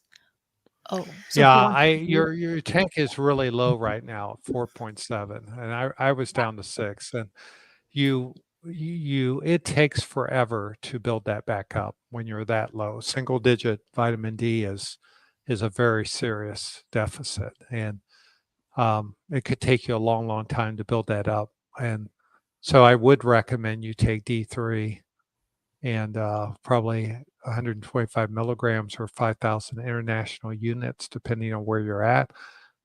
Take that every day, and you're probably going to take a year to get that filled up. And then in the meantime, just get your body used to getting a little more sunshine in your day. But you are at serious risk of a lot of complications when you have a vitamin D. It's essential for your body function. When it's that low, you just need to really get it built up. Did he say that he was No. in the single digits? I don't think he did. I was looking at the A1C. A1C. Yeah. So we're, that's But great. But But super low is Yeah, usually okay. single digit. Yeah, yeah, So I'm sorry, I did misinterpret that. That's 4.7 is no problem. actually a super low hemoglobin A1C, but it takes forever to build up these really low vitamin Ds. And I'm still taking vitamin D supplements myself, and my plan is on my 2nd anniversary of carnivore, I'm gonna get another blood level and then start weaning off the vitamin D. Okay. And take probably 6 months to do it. But Oh, wow. Yeah. Great. Yeah. Very curious to see your results when you take your test again. So Yep. Cool. Let's keep going. Gail, I'm about 2 months carnivore. I can't tolerate eating fat on meat. I do okay with bacon or hamburger, but cannot make myself eat the steak fat. Can I use butter to make up for the fat? I love butter. Oh, Yes, from me. That's a definite yes from me. Of course you can do that. How about you, Todd? Yeah, Oh, Dr. Oh, Phil. well, I'm first. just saying. I'm just saying, if you've not tried fat trimmings in the air I fryer, know. oh my goodness, you'll feel like you died and went to heaven. Yeah. So just a thought, if you haven't done that. I actually would eat a meal just for the beef fat trimmings. I mean, I'll have the protein, but that would encourage me to eat, because I couldn't eat in the beginning. But beef fat trimmings made me like, well, that's the only thing I really would like to eat, and that's how I, was able to eat more. Yeah, and I mean, 2 months in, I didn't care for fat that much when I was first doing it. It was something I had to choke down. I could mostly get it in form of bacon, but your taste changed so much. Now I crave fat, and I love all forms of it, especially like Phil said, in the air fryer. That's why I love getting the rib roasts at Costco. I forget what they call them, but they're just the vacuum sealed ones that are uncut. They have so much. Yeah, they have so much more fat on them. So much fat. Yeah. So when you cut those up and you put them in the air fryer, I mean, it's like awesome on top of awesome, because you have it's like having the fatty air fried strips like Phil's talking about. Plus you get an awesome ribeye. So it's just really easy to get the fat in, but. Yeah, someone said even pork belly in the chat as well. That's so good. Oh, yeah, I make an awesome pork belly. I braised know pork that looks belly. so good. Yours. Yeah. Well, I actually hear this a lot. So 6 years of being in this meat eating community, it's quite a difficult part for a lot of people who aren't used to eating fatty meat to stomach that soggy cooked fat. Like something about when you take a piece of raw fat, like that ribeye cat, and then you cook it, and it becomes like this ooey gooey, like almost soggy piece of fatness. It gives people nausea and just this wave of wanting to gag a little bit. So I get it. It could be a texture issue as well. You need to get that fat so crispy though. That's when it starts tasting good. If it's like halfway there and it's just soggy, it tastes really bad. You know what I mean? Like that does not taste especially in the beginning. Yeah. I love I have one of those Ninja air fryer grill combos, and I love that thing because I do a double preheat on that thing, and then it'll get the fat so crispy in the same amount of time. You do it. I even preheat my air fryer. I will not cook a single steak without preheating the air fryer for like 5 to 6 minutes, because that's how I get that really juicy inside in my steak. Yeah. Basically blue rare, but at the same time, I get the crispiest crust. Fatty, yep. Oof, so good that way. And especially like right now, my ribeye's unwrapped in the fridge, the whole roast, and it's drying out in the fridge, so you got to let it air dry, and then you get the craziest, crispiest skin on it. Really? It's the crispiness that makes that fat very palatable. So maybe that's what he's missing. And I think, and Dr. Chafee, he likes to dry brine. Is that what he does in his fridge? Dry brine. Yeah, dry brine. Dry brine. That's what I do.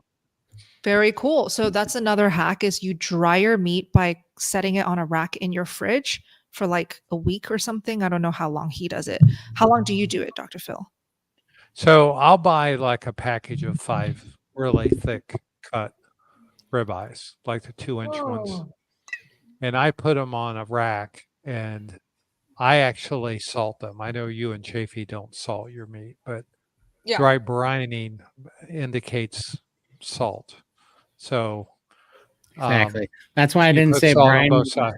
Yeah. I said air dry because I don't salt them anymore, so it's not really a brine. Yeah. So for you, it would be air drying, but I'll put a pack in, and the first ones will be 24 hours, but it may be 5 days old by the time I get to the last steak, because I'm eating other stuff along the way. Nice. But isn't that funny too? Sorry, I was just saying, isn't that funny too, how you can go 25 days and eat the steak, and before carnivore, everybody's like, "Wait, that meat's 5 days old. Aren't you going to throw it away?" Yeah, really. I know. Like it's the opposite. It tastes even better. Yeah. Oh my gosh. Yeah. I think it's better. Yeah. And it's crispier the longer it dry brines, because it doesn't have the moisture in it. Oh, that reminds me, Gail, another tip is when you take out the steak from the packaging, maybe it's that vacuum seal plastic, make sure you dry that steak. Don't just throw it on your grill wet and soppy. Oh, nobody wants a steamed steak. Steamed steak is an absolute carnivore crime. Please don't do that. Yeah. Okay. Well, the right thing is you want that Maillard reaction on the outside of your steak. You don't want to stew your meat. Oh. If you cook meat in liquid, you're stewing it. And steaks aren't meant to be stewed. They're meant to be grilled 100%. or seared. Yeah, Exactly. when you leave it all wet and sloppy and it comes out gray and it looks like dead tissue. That is It looks like roadkill. Yeah. Oh, okay. Oh my gosh. Yeah, and then going back to bone marrow, I mean, that's my best. If you just smear it on that steak, it's so good. Really? Sounds good. Yeah.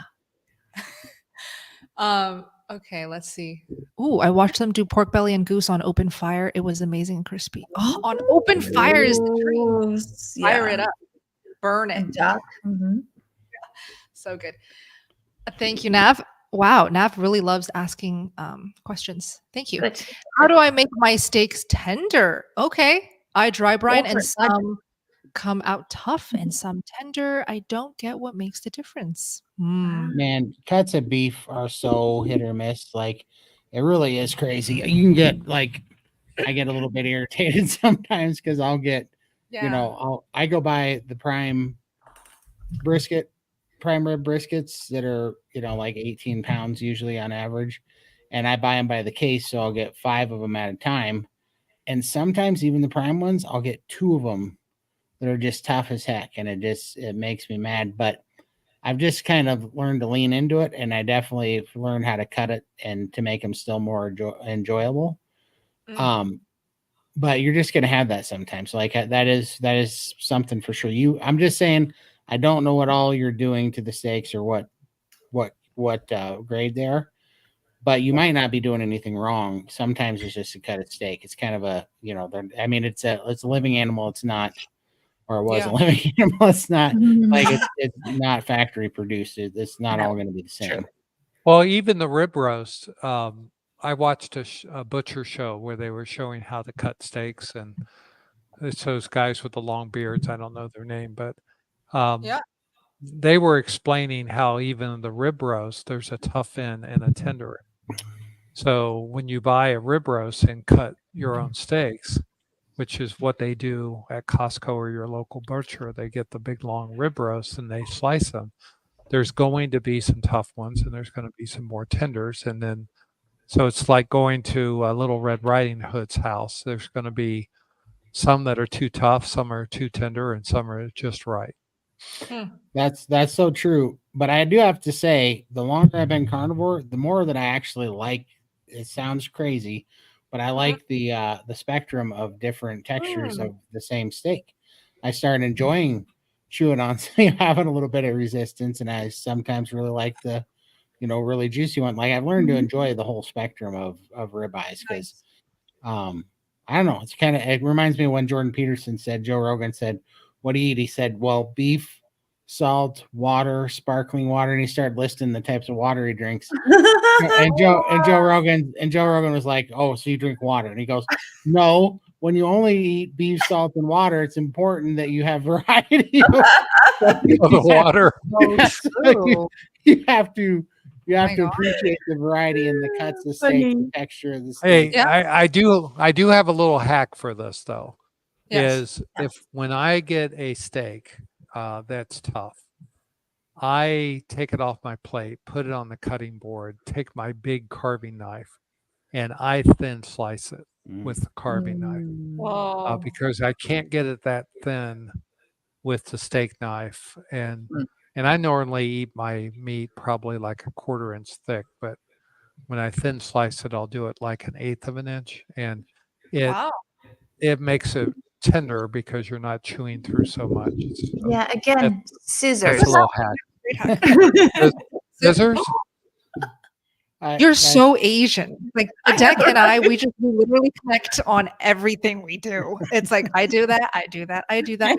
I do eat with my hands and scissors. Scissors, really? Scissors and my hands. Yeah. So Koreans, Koreans, I'll have to try that. Well, when you use it is important, right? Because you cook the meat first, and then you use your scissors and you cut up that cooked meat, and then you eat it. Yeah, I just eat it on the table with scissors. Yeah. It's my chopsticks, I guess, now these days. Same. It's so fun. Gotta try it. Most people are just hearing us like crazy girls, crazy ladies. And I'm right there with Phil. We're just lazy. That's the only thing. I definitely don't cut a steak unless it's on a cutting board anymore because I'm very particular how I cut it. So it makes all the difference. Once you got to cut it against the grain. And even if you cut a thick steak, you even cut sideways through the grain too, so you're cutting against the grain and through the grain at a diagonal. Right. Makes all the difference in your steak. Like, it really can. Yeah. It does. Well, Bella, it's getting late for me. It's 10:45. Oops. p.m. Did something happen? Okay. No. Okay. I said it's getting late for me. 10:45. So. Oh, I'm gonna wrap up anyways. I'm starving. Talking about all this. Oof. My stomach feels so empty right now for some reason. Did you work out? Yes, I did. This morning I did an at-home workout. So that was fun. Costco has these thin sliced meats. So that's what I thought of, Dr. Phil, when you said that you like to hand slice. They actually have that, and it's so hard to find these days. I think people are catching on. It's a very good product. I always get it. I get a ton of it because if you sear that, the meat melts in your mouth, and it takes 60 seconds to make your meal. So that's the ultimate hack if you're busy and you do love that tender feel in your mouth, then go ahead and get that. Very, very delicious. Do you do that in cast iron skillet, or do you do that in the air fryer as well? I do both. Both work great. Oh, okay. Yeah, we have that. Those are the thin sliced New York pieces, right? You're talking about? Correct. Yep. Yeah, that's right. I love to buy 2 or 3 packs of those and put them in the crock pot with beef broth and make roast beef out of them for my mom. That's super, super good. She loves those. So good. Yes, the shabu shabu. Hooligan knows. They label it shabu shabu. They actually know that it's comes from the Japanese cuisine. So Japanese people, they take that thinly sliced meat and they dip it in broth. That's actually how they eat it. But you know, I might be Asian. So Bella, when you come to Florida, yeah, when you come to Florida, I want you to set me up, show me how to do hot pot cooking. Oh, yes, let's do that. I'll do everything. And actually, Dr. Phil, since you're so gracious to have me stay with you and your wife, we're going to teach you how to make at-home hot pot. At-home hot pot. It's going to be That's what I'd like so to much learn. fun. Yeah. Okay, great. Yay. Great. So excited. It'll be fun. Oh my gosh, I can't wait. And we really, really hope to meet a lot of you guys in, you know, whichever in-person carnivore event you can go to. Doesn't necessarily have to be Dr. Phil's Tampa, Florida, Hack Your Health, but it's probably going to be one of the most epic ones yet. There are a couple other ones that I like to post in the Steak and Butter Gang. So when you join us, and I'll put the free link for those who cannot afford the $30 price. Let me just put the free forum link right now in the live chat. This does not give you any of the Zoom calls, just so you know, but it gives you access. Yeah, it gives you access to all of the upcoming in-person events. I will be going to Australia soon at Carnivore Collective. It is a carnivore. I don't think it's a convention. It's just like a meetup. It's an educational event. Dr. Chafee will speak there. Professor Bart Hay will be speaking there. I'll be speaking. I'm really going just to meet all the carnivores, to meet you guys and explore Australia. And then after that event, I'm actually going to go stay with Dr. Chafee and Elle. By the way, they just got engaged. Did you guys know that? Isn't that so cool? So excited for them. And we'll stay with them for like a couple days just to hang out. Hopefully I can film some delicious cooking recipes with Elle because she's so good at cooking as well. She's half Vietnamese, so we can do some Asian cooking. But just a heads up, I'll be in Australia. And to RSVP to these in-person events, just join the Steak and Butter Gang for free. Click the free link. And then if you want to join the challenge, you can join us anytime from there. Did I miss anything, Dr. Phil? Not really. Just eat more meat. We put the Hack Your Health code in the chat and also in the description of this video. It gets you $100 off your ticket to come hang out, and it's the cheapest it's going to get. But it's gonna grab that while it's still $100 off because it's gonna coupon's gonna be $50 and then nothing. So exactly. Soon. Thank you, Todd. You're the best host. So well done with all the questions and the chaos. You really do a great job. Bravo. And Adek, I love you so much. I'm so happy you're back. Thank you. Thank you. Yay. I'm back. I'm happy I'm back. Yeah. Yay. Love you all. Thank you for joining the live. We'll see you next week. Bye, guys. Have a beautiful night or day.